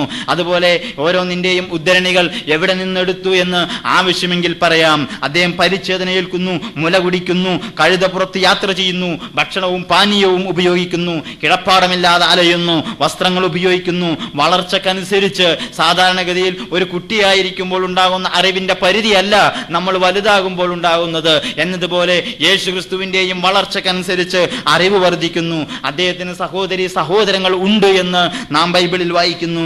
സ്വമേധയാ ഒന്നും ചെയ്യാൻ കഴിയില്ല എന്ന് പരിതപിക്കുന്നു. അന്ത്യനാളിനെ കുറിച്ച് ഒന്നും അറിയില്ല എന്ന് ബൈബിൾ സംസാരിക്കുന്നു. അത്തിമരത്തിന്റെ ഫലദായക സംഭവം പോലും അറിയാത്ത യേശുക്രിസ്തുവിനെ നാം ബൈബിളിൽ നിന്ന് പഠിക്കുന്നു. സഹനത്തിലൂടെ അനുസരണം അഭ്യസിക്കുന്നു, വിശക്കുന്നു, ദാഹിക്കുന്നു, ഉറങ്ങുന്നു, യാത്ര ചെയ്ത് ക്ഷീണിക്കുന്നു, അസ്വസ്ഥനായി നെടുവീർപ്പിടുന്നു, കരയുന്നു, ദുഃഖിക്കുന്നു, അസത്യത്തിനെതിരെ ശക്തി പ്രയോഗിക്കാൻ ശ്രമിക്കുന്നു, വാളെടുക്കാൻ ആഹ്വാനം ചെയ്യുന്നു, യഹൂദരെ ഭയക്കുന്നു, ഒറ്റുകൊടുക്കപ്പെടുന്നു, ബന്ധിക്കപ്പെടുന്നു, അപമാനിക്കപ്പെടുന്നു, അടികിട്ടുന്നു, മരണത്തെ ഭയക്കുന്നു, ദൈവത്തെ വിളിച്ച് നിലവിളിച്ച് പ്രാർത്ഥിക്കുന്നു. എല്ലാത്തിനും അപ്പുറം ഇസ്ലാമികമായ വിശ്വാസകോണിൽ ഞങ്ങൾക്ക് അംഗീകരിക്കാൻ സാധ്യമല്ല എങ്കിലും ബൈബിളിന്റെ ഭാഷയിൽ 2 കൊരിന്ത്യർ 13-ാം അധ്യായം 14-ാമത്തെ വചനത്തിൽ ബലഹീനതയാൽ ക്രൂശിക്കപ്പെടുകയും ചെയ്തിരിക്കുന്നു. ഇത് ഒരിക്കലും ഒരു ദൈവത്തിന് ചേരുന്ന സംഭവങ്ങൾ അല്ല. ഇപ്പോൾ ഞാൻ എൻ്റെ വാക്കുകൾ അവസാനിപ്പിക്കുമ്പോൾ ഞാൻ എൻ്റെ ഭാഷണത്തിൽ ഓർമ്മപ്പെടുത്തിയത് 5 പോയിന്റുകളാണ്. ഒന്നാമതായി, ദൈവം എന്നതിനെ കുറിച്ച് ബൈബിളിനെ വ്യത്യസ്ത ഭാഗങ്ങളിൽ നിന്ന് ചേർത്തെടുത്തു വെച്ച ഒരു നിർവചനം. രണ്ടാമതായി, യേശുക്രിസ്തു അദ്ദേഹത്തിന്റെ ജീവിതത്തിലുടനീളം എന്താണ് ഉന്നയിച്ചിട്ടുള്ള അവകാശവാദങ്ങൾ. മൂന്നാമതായി, അദ്ദേഹം ചെയ്തിട്ടുള്ള അത്ഭുത പ്രവർത്തനങ്ങൾക്ക് ചരിത്രവും സമകാലിക സമൂഹവും അദ്ദേഹം സ്വയവും നൽകിയിട്ടുള്ള വ്യാഖ്യാനങ്ങൾ എന്തെല്ലാമാണ്. നാലാമതായി, അദ്ദേഹം പ്രബോധനം ചെയ്തത് എന്തൊരു സന്ദേശമായിരുന്നു എന്നത്. അഞ്ചാമതായി, ബഹുമാന്യനായ യേശുക്രിസ്തുവിന്റെ ജീവിതത്തിൽ ഒരു ദൈവത്തിന് ചേരാത്ത പലതും നമ്മൾ കാണുന്നു എന്ന മഹായാഥാർത്ഥ്യം. എൻ്റെ പ്രിയപ്പെട്ട സഹോദരങ്ങളോട്, വിശേഷിച്ച് എൻ്റെ ശബ്ദം ശ്രവിക്കുന്ന പ്രിയപ്പെട്ട ക്രൈസ്തവ സഹോദരങ്ങളോട്, ഒരുപക്ഷെ പ്രായത്തിൽ നിങ്ങളെക്കാൾ ഏറ്റവും ഇളയവനാണ് ഞാൻ. പക്ഷേ ഒരു കാര്യം ഉറപ്പാണ്, നമ്മൾ ഏത് മതക്കാരായാലും ഏത് ദർശനത്തിന്റെ ആളുകളായാലും നമ്മൾ ഇത് മുറുകെ പിടിച്ച് ജീവിക്കുന്നത് നിത്യമായ സ്വർഗത്തിന്റെ നിത്യജീവനെ പുൽകണം എന്ന ആഗ്രഹം കൊണ്ടാണ്, ദൈവത്തിന്റെ അടുക്കൽ നീതീകരിക്കപ്പെടണം എന്നതുകൊണ്ടാണ്. അതുകൊണ്ട് എനിക്ക് വിനയത്തിന്റെ ഭാഷയിൽ നിങ്ങളോട് ഓർമ്മപ്പെടുത്താനുള്ളത്, യേശുക്രിസ്തു അദ്ദേഹം ദൈവമാണ് എന്ന വിശ്വാസം ഇസ്ലാം അംഗീകരിക്കുന്നില്ലെന്ന് മാത്രമല്ല, അത് അംഗീകരിക്കാവുന്ന രീതിയിൽ ബൈബിളിൽ നിന്ന് പോലും വായിക്കാൻ കിട്ടാത്ത പച്ചയായ യാഥാർത്ഥ്യം നിങ്ങൾ കാണുവാൻ സന്മനസ് കാണിക്കണമെന്ന് മാത്രം ഓർമ്മപ്പെടുത്തി അല്ലാഹു സുബ്ഹാനഹു വ തആല നന്മയെ സ്വീകരിക്കാനും നന്മയെ ഉൾക്കൊള്ളുവാനും നന്മയുടെ പ്രചാരകരാവാനും നമുക്ക് ഭാഗ്യം നൽകുമാറാവട്ടെ എന്ന് പ്രാർത്ഥിച്ച് വ ആഖിറു ദഅവാന അൽഹംദുലില്ലാഹി റബ്ബിൽ ആലമീൻ. അസ്സലാമു അലൈക്കും. പ്രിയ സജീർ ബുഖാരി, ബൈബിളിൻ്റെ അടിസ്ഥാനത്തിൽ യേശുക്രിസ്തു ദൈവമല്ല എന്നുള്ള വാദം വിവിധ നിലകളിൽ താനിവിടെ സ്ഥാപിക്കുകയുണ്ടായി. ആ നിലയിൽ സ്ഥാപിച്ചു. എന്നാൽ അതിൻ്റെ കൗണ്ടറായിട്ട് പ്രിയ ക്രൈസ്തവ പക്ഷത്തു നിന്നോ പ്രിയ സോഹറിൻ ഫിന്നി തൻ്റെ വാദങ്ങളെയും അതോടൊപ്പം തന്നെ ബൈബിൾ യേശുക്രിസ്തുവിനെ കുറിച്ച് എന്തു പറയുന്നു എന്നുള്ള കാര്യവും പ്രസ്താവിക്കുന്നതായിരിക്കും. അത്യുന്നതനായ ദൈവത്തിൻ്റെ വിലയേറിയ നാമം വാഴ്ത്തപ്പെടുമാറാകട്ടെ. വേദിയിലും സദസ്സിലുമായി ഉപവിഷ്ടരായിരിക്കുന്ന എല്ലാ പ്രിയപ്പെട്ടവർക്കും കർത്താവായ യേശുക്രിസ്തുവിൻ്റെ നിസ്തുല്യ നാമത്തിലുള്ള എൻ്റെ സ്നേഹവന്ദനം ആദ്യമായി അറിയിച്ചുകൊള്ളട്ടെ. ബൈബിൾ ഒരു പ്രാവശ്യമെങ്കിലും വായിച്ചിട്ടുള്ളവർക്ക് നമ്മുടെ ഈ വിഷയത്തിൻ്റെ ഉത്തരം ഞാനിവിടെ തെളിയിക്കാതെ തന്നെ വ്യക്തമായി അറിയാം. എന്നാൽ എന്തുകൊണ്ടാണ് യേശുക്രിസ്തുവിൻ്റെ ദൈവത്വം എന്നുള്ള വിഷയം ഇങ്ങനെ ഒരു ചർച്ചയിലൂടെ സമർത്ഥിക്കേണ്ടി വരുന്നത്?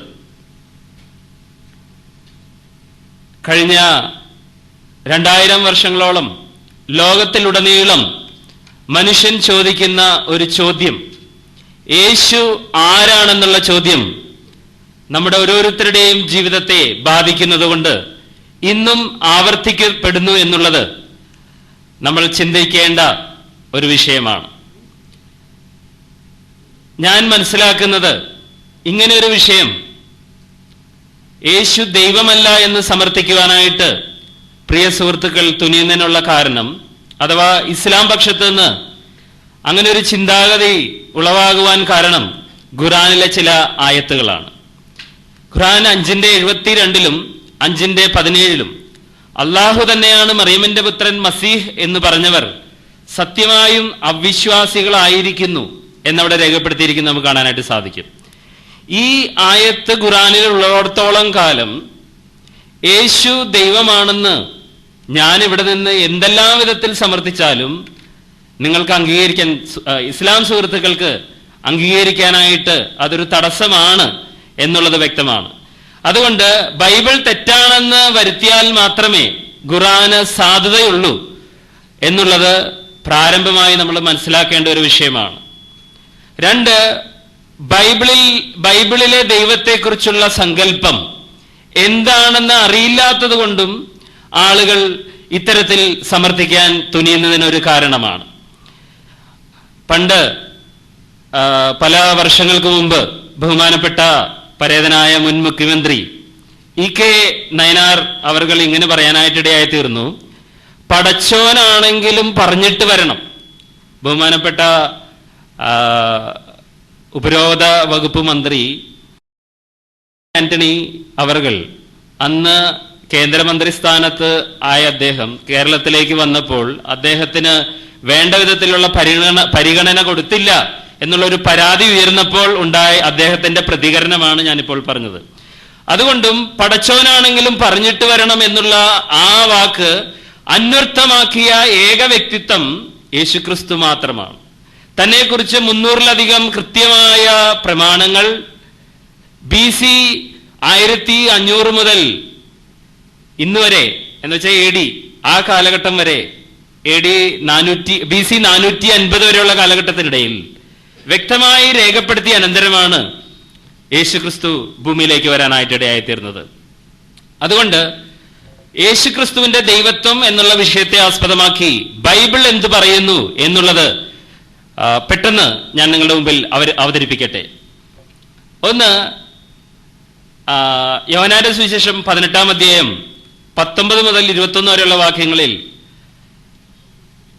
മഹാപുരോഹിതനോടായിട്ട് യേശു ഇപ്രകാരം പറയാനായിട്ട് ഇടയായിത്തീർന്നു: ഞാൻ ലോകത്തോട് പരസ്യമായി സംസാരിച്ചിരിക്കുന്നു, പള്ളിയിലും എല്ലാ യഹൂദന്മാരും കൂടുന്ന ദൈവാലയത്തിലും ഞാൻ എപ്പോഴും ഉപദേശിച്ചു, രഹസ്യമായി ഒന്നും സംസാരിച്ചിട്ടില്ല. നീ എന്നോട് ചോദിക്കുന്നത് എന്ത്? ഞാൻ സംസാരിച്ചത് എന്തെന്ന് കേട്ടവരോട് ചോദിക്കുക, ഞാൻ പറയുന്നത് അവർ അറിയുന്നു. വീണ്ടും മത്തായിയുടെ സുവിശേഷം 28-ാം അധ്യായം 18 മുതൽ 20 വരെയുള്ള വാക്യങ്ങളിൽ യേശു അടുത്തിയെന്ന് സ്വർഗത്തിലും ഭൂമിയിലും സകല അധികാരവും എനിക്ക് നൽകപ്പെട്ടിരിക്കുന്നു. ആകയാൽ നിങ്ങൾ പുറപ്പെട്ട് പിതാവിന്റെയും പുത്രന്റെയും പരിശുദ്ധാത്മാവിന്റെയും നാമത്തിൽ സ്നാനം കഴിപ്പിച്ചും ഞാൻ നിങ്ങളോട് കൽപ്പിച്ചതൊക്കെയും പ്രമാണിപ്പാൻ തക്കവണ്ണം ഉപദേശിച്ചും കൊണ്ടും സകല ജാതികളെയും ശിഷ്യരാക്കിക്കൊള്ളുവിൻ. ഞാനോ ലോകാവസാനത്തോളം എല്ലാ നാളും നിങ്ങളോട് കൂടെ ഉണ്ട് എന്ന് അരുളി ചെയ്തു. മൂന്നാമത്തെ കാര്യം,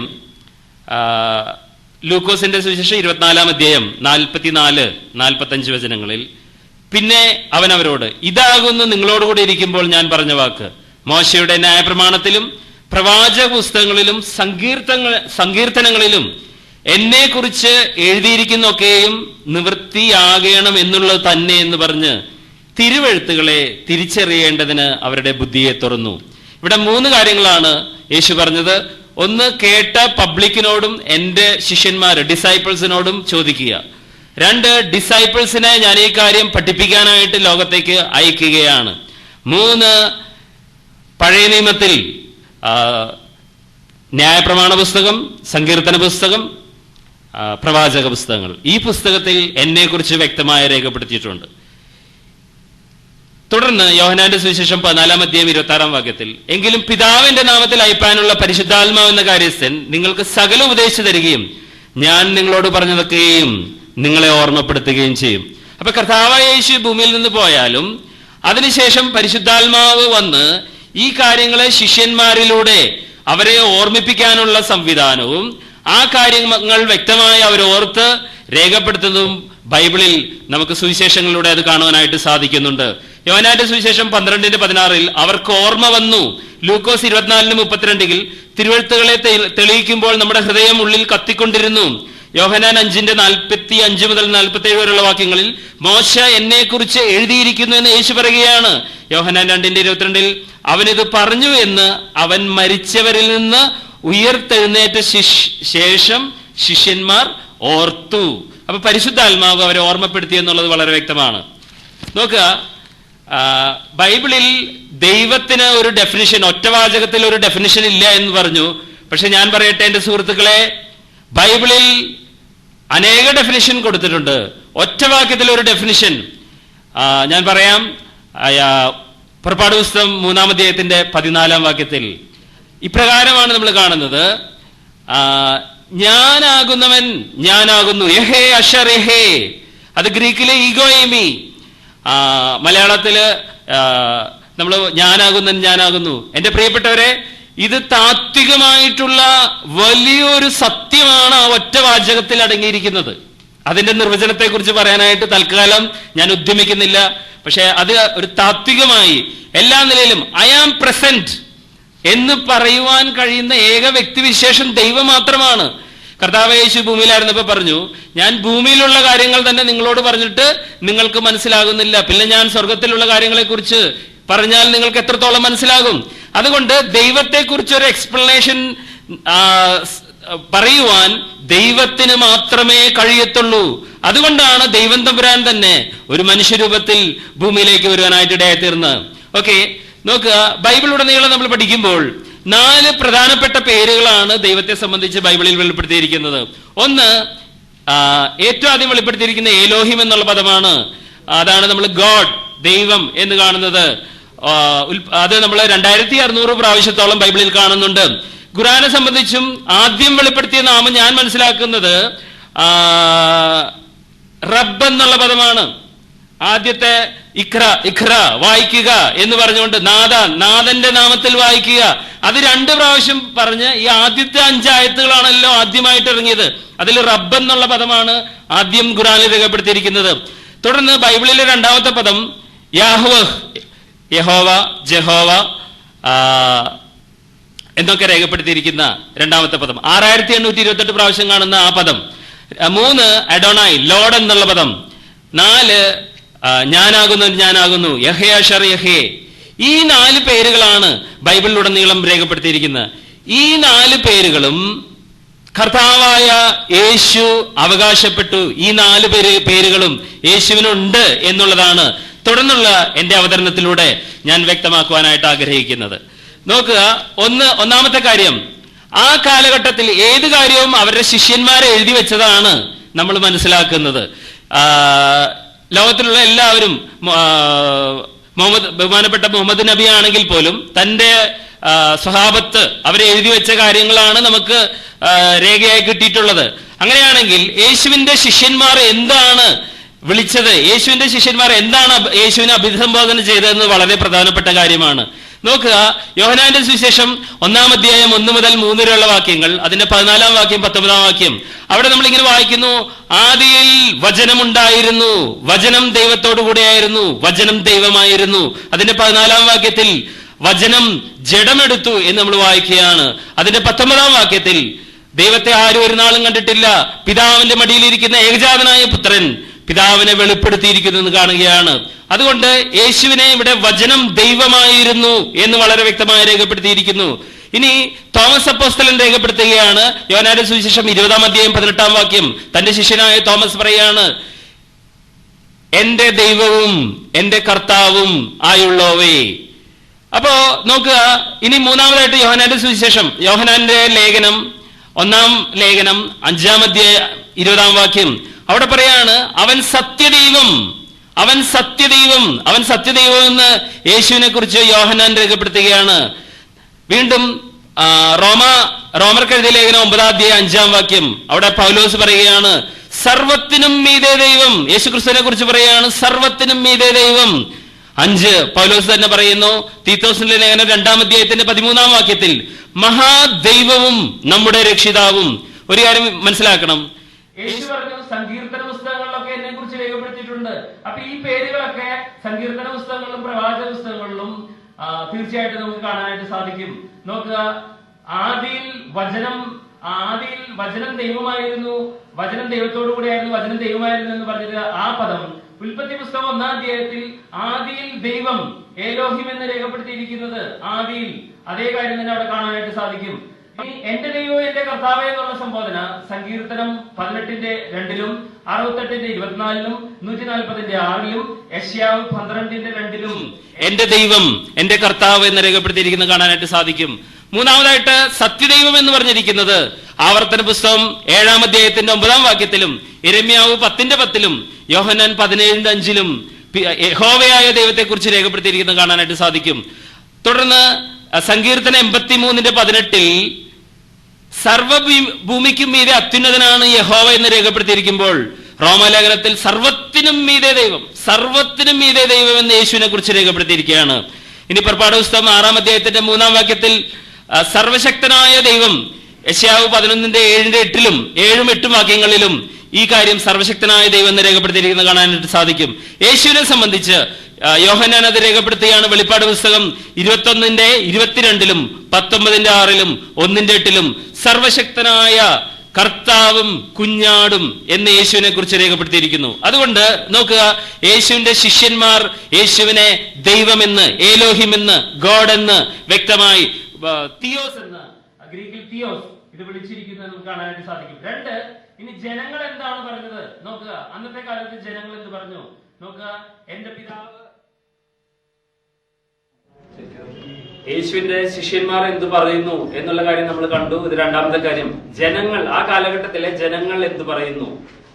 യോഹന്നാൻ 5-ന്റെ 17-18 വാക്യങ്ങളിൽ യേശു അവനോട് എന്റെ പിതാവ് ഇതുവരെ പ്രവർത്തിക്കുന്നു, ഞാനും പ്രവർത്തിക്കുന്നു എന്ന് ഉത്തരം പറഞ്ഞപ്പോൾ, അങ്ങനെ അവൻ ശബത്തിനെ ലംഘിച്ചത് കൊണ്ട് മാത്രമല്ല, ദൈവം സ്വന്തം പിതാവ് എന്ന് പറഞ്ഞ് തന്നെത്താൻ ദൈവത്തോട് സമമാക്കിയത് കൊണ്ടും യഹൂദന്മാർ അവനെ കൊല്ലുവാൻ അധികമായി ശ്രമിച്ചു. നോക്ക്, അവിടെ 2 കാര്യങ്ങളാണ് വരുന്നത്.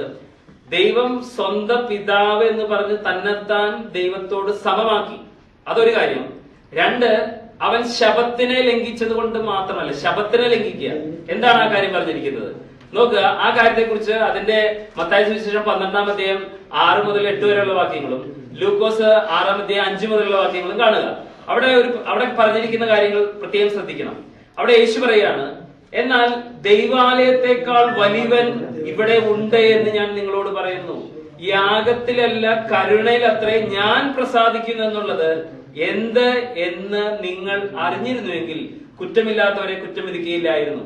മനുഷ്യപുത്രനോ ശബത്തിന് കർത്താവാകുന്നു. നമ്മളിത് വളരെ കുറിക്കൊള്ളേണ്ട ഒരു കാര്യമുണ്ട്. ലേവ്യ പുസ്തകം 23-ാം അധ്യായത്തിന്റെ 3-ാം വാക്യത്തിൽ അത് യഹോവയുടെ ശബത്താകുന്നു. പുറപ്പാട് പുസ്തകം 20:10 നിന്റെ ദൈവമായ യഹോവയുടെ ശബത്താകുന്നു. നോക്കുക, ശബത്തിന്റെ ദൈവം, ശബത്തിന്റെ കർത്താവ് എന്ന് പറയുന്നത് പഴയ നിയമത്തിൽ നമ്മൾ പഠിക്കുമ്പോൾ അത് യഹോവയെ സംബന്ധിച്ച് പറയുകയാണ്.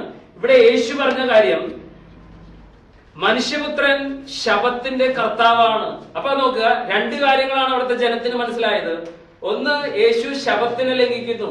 യേശു അവകാശപ്പെടുകയാണ്, ഞാൻ യാഗത്തിലല്ല കരുണയിൽ അത്ര പ്രസാദിക്കുന്നത്.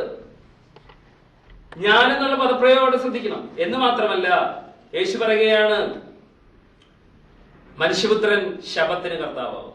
അപ്പോ ആ കാലഘട്ടത്തിലെ ജനം എന്താണ് അതിൽ നിന്ന് മനസ്സിലാക്കുന്നത്? നോക്കുക, ഒരു കാര്യം നമ്മൾ ബൈബിൾ പഠിക്കുമ്പോൾ ഒരു കാര്യം ശ്രദ്ധിക്കേണ്ടത്, ഖുർആനിലെ പോലെ തന്നെ ഒരു വിഷയത്തെ സംബന്ധിച്ച് ബൈബിളിന്റെ പല ഭാഗങ്ങളിൽ ആ കാര്യത്തെ കുറിച്ച് രേഖപ്പെടുത്തിയിട്ടുണ്ട്. ആ കാര്യങ്ങളെ ഒന്നിച്ചു കൊണ്ടുവന്ന് ചേർത്ത് വെച്ച് പഠിക്കുമ്പോഴാണ് നമുക്കതിന്റെ വ്യക്തമായ ചിത്രം ലഭിക്കാനായിട്ട് ഇടയായിത്തീരുന്നത്. തത്തുല്യമായ ഒരു പഠനം ബൈബിളിനെ സംബന്ധിച്ചും പഠിക്കുകയാണെങ്കിൽ ഇങ്ങനെ ഒരു കൺഫ്യൂഷൻ ഒഴിവാക്കാനായിട്ട് സാധിക്കും. നോക്കുക, വീണ്ടും യോഹന്നാൻ 19:7 യഹൂദന്മാർ അവനോട് ഞങ്ങൾക്കൊരു ന്യായപ്രമാണമുണ്ട്, അവൻ തന്നെത്താൻ ദൈവപുത്രനാക്കിയത് കൊണ്ട് ആ ന്യായപ്രമാണ പ്രകാരം അവൻ മരിക്കേണ്ടതാകുന്നു എന്ന് ഉത്തരം പറഞ്ഞു. യോഹന്നാന്റെ സുവിശേഷം 10-ാം അധ്യായം 30 മുതൽ 39 വരെയുള്ള വാക്യത്തിൽ ഞാനും പിതാവും ഒന്നാകുന്നു. അപ്പൊ യഹൂദന്മാര് അവനോട് പറയുകയാണ്, നല്ല പ്രവൃത്തി നിമിത്തമല്ല ദൈവദൂഷണ നിമിത്തവും നീ മനുഷ്യനായിരിക്കെ നിന്നെ തന്നെ ദൈവം ആക്കുന്നത് കൊണ്ടുമത്രേ ഞങ്ങൾ നിന്നെ കല്ലെറിയുന്നത് എന്ന് ഉത്തരം പറഞ്ഞു. ശ്രദ്ധിക്കുക, അന്നത്തെ കാലഘട്ടത്തിൽ യേശുക്രിസ്തുവിന്റെ അവകാശവാദങ്ങൾ ആ ജനങ്ങൾ പറയുകയാണ്, നീ തന്നെത്താൻ ദൈവത്തോട് സമനാക്കി, ഞാനും പിതാവും ഒന്നാകുന്നു എന്ന് പറഞ്ഞപ്പോൾ അവർക്ക് മനസ്സിലായ കാര്യം ദൈവത്തോട് സമമാക്കി എന്നുള്ളതാണ്. ഓക്കെ, ഇനി ഈ യോഹന്നാന്റെ സുവിശേഷം 5-ാം അധ്യായത്തിൽ അദ്ദേഹം പറഞ്ഞ ആ വാക്യങ്ങൾ ഞാൻ ആവർത്തിക്കുന്നില്ല. ആ വാക്യങ്ങളോട് ചേർന്ന് തന്നെ 5-ാം അധ്യായം നിങ്ങൾ എല്ലാവരും മുഴുവനായിട്ട് വായിക്കണം. അവിടെ അദ്ദേഹം പറഞ്ഞു യേശുക്രിസ്തുവിന്റെ മനുഷ്യത്വപരമായ കാര്യങ്ങൾ. ഞാൻ അദ്ദേഹത്തെ അഭിനന്ദിക്കുന്നു. 1-ാം നൂറ്റാണ്ടിൽ പല ആളുകൾക്കും സംശയമുണ്ടായിരുന്ന ഒരു കാര്യമാണ് യേശുവിന്റെ മനുഷ്യത്വം വ്യക്തമാക്കുക എന്നുള്ളത്. യേശുക്രിസ്തു മനുഷ്യനല്ല എന്ന് വാദിക്കുന്ന ചില ആളുകൾ 1-ാം നൂറ്റാണ്ട് മുതൽ 2-ാം നൂറ്റാണ്ട് മുതൽ നിലവിലുള്ളത് കാണാനായിട്ട് സാധിക്കും. അതുകൊണ്ട് യേശുക്രിസ്തുവിന്റെ ദൈവത്വം എന്നുള്ളത് ഞങ്ങളും ബൈബിളിൽ നിന്ന് സമർത്ഥിക്കുന്ന ഒരു കാര്യമാണ്. കാരണം യേശു 100% മനുഷ്യനായിരുന്നു എന്നുള്ളതും ബൈബിൾ പറയുന്ന ഒരു സത്യമാണ്. അതുകൊണ്ട് മനുഷ്യന്റെ ആസ്പെക്ട് അല്ല അദ്ദേഹം എടുത്ത് പറഞ്ഞതിൽ ഞാൻ അദ്ദേഹത്തെ അഭിനന്ദിക്കുകയും അത് ഞങ്ങളും അംഗീകരിക്കുന്ന കാര്യമാണ്. ഒപ്പം തന്നെ ചേർത്തൊരു കാര്യം കൂടി നമ്മൾ ചിന്തിക്കേണ്ടതുണ്ട്. എന്താണത്? അദ്ദേഹം പറഞ്ഞ എല്ലാ വാക്യം, ഞാൻ വാക്യം കോട്ട് ചെയ്യുന്നില്ല, ചിന്തിക്കുക. 19-ാം വാക്യത്തിൽ പറയുകയാണ്, അവൻ ചെയ്യുന്നതെല്ലാം, പിതാവ് ചെയ്യുന്നതെല്ലാം പുത്രനും അവണ്ണം തന്നെ ചെയ്യുന്നു. യേശുവിന്റെ അവകാശവാദം ഒന്ന് പ്രത്യേകം നിങ്ങൾ ശ്രദ്ധിക്കണേ. അച്ഛൻ ചെയ്യുന്ന പോലെയല്ല ഞാൻ ചെയ്യും. ബഹുമാനപ്പെട്ട സജീർ അവർ ചെയ്യുന്നതെല്ലാം ഞാൻ ചെയ്യുന്നു എന്ന് പറയുമ്പോൾ ആ കമ്പാരിസൺ ഒരു മാനസിക തലത്തിൽ അതിനൊരു രസമുണ്ട്. ഞാൻ പറയാണ് ഞാനും ദൈവവും ഒരേ കാര്യങ്ങൾ ചെയ്യുമെന്ന് പറഞ്ഞാൽ എന്റെ സുഹൃത്തുക്കളെ കല്ലെടുത്തെറിഞ്ഞില്ലെങ്കിലേ അത്ഭുതമുള്ളൂ. പിതാവ് ചെയ്യുന്നത് അവണ്ണം തന്നെ പുത്രൻ ചെയ്യുന്നു. അപ്പൊ പിതാവ് എന്താണ് ചെയ്യുന്നത് നമ്മൾ ചിന്തിക്കേണ്ട ആവശ്യമുണ്ട്. ഓക്കെ, ഇനി പിതാവ് മരിച്ചവരെ ഉണർത്തി ജീവിപ്പിക്കുന്ന പോലെ പുത്രൻ താനിച്ഛിക്കുന്നവരെ, ശ്രദ്ധിക്കുന്ന പദപ്രയോഗം, താനിച്ഛിക്കുന്നവരെ ജീവിപ്പിക്കുന്നു. പിതാവ് ഒരാളെ ജീവിപ്പിക്കാൻ തീരുമാനിക്കുകയാണെങ്കിൽ പുത്രനും പറയാണ് ഞാൻ ഇച്ഛിക്കുന്ന ഒരാളെ ഞാനും ജീവിപ്പിക്കും. ഓക്കെ, ഇനി 22-ാം വാക്യത്തിൽ പറയാണ് എല്ലാവരും പിതാവിനെ ബഹുമാനിക്കുന്നത് പോലെ പുത്രനെയും ബഹുമാനിക്കേണ്ടതിന്. നോക്കുക, പിതാവിനെ ബഹുമാനിക്കുന്നത് പോലെ തന്നെ പുത്രനെ ബഹുമാനിക്കണം. അപ്പൊ പിതാവായ ദൈവത്തെ ബഹുമാനിക്കുന്ന പോലെ ഒരു മനുഷ്യനായ എന്നെ ബഹുമാനിക്കണം എന്ന് യേശുക്രിസ്തു അവകാശപ്പെട്ടാൽ നിങ്ങൾ എന്ത് പറയും? നോക്കുക, ഇനി പിതാവിന് തന്നിൽ തന്നെ ജീവനുള്ളത് പോലെ പുത്രനും തന്നിൽ തന്നെ ജീവനുള്ളവനുമാകുമാറ് വരം നൽകിയിരിക്കുന്നു. വരം നൽകിയെന്നൊക്കെയുള്ള പദം എന്താണെന്ന് നമ്മൾ ചിന്തിക്കേണ്ടിയിരിക്കുന്നു. അപ്പൊ പിതാവിന് തന്നിൽ എങ്ങനെയാണോ ജീവനുള്ളത് അതേ ദാത്ത് തന്നെയാണ്, അതേ തന്മയത്വം തന്നെയാണ്, അതേ സെൻസ് തന്നെയാണ് യേശുവിന്റെ അവകാശവാദം. നോക്കുക. ഇനി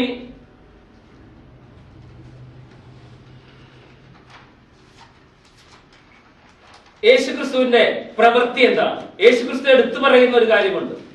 10-ാം അധ്യായം, യോഹന്നാന്റെ സുവിശേഷം 10-ാം അധ്യായത്തിൽ ഞാനും പിതാവും ഒന്നാകുന്നു എന്ന് പറഞ്ഞപ്പോൾ അവിടെ യേശുക്രിസ്തു അവകാശപ്പെട്ട അവകാശവാദം സാധാരണ ജനങ്ങൾ അവൻ ദൈവത്തോട് തുല്യനാക്കി എന്ന് മനസ്സിലാക്കി.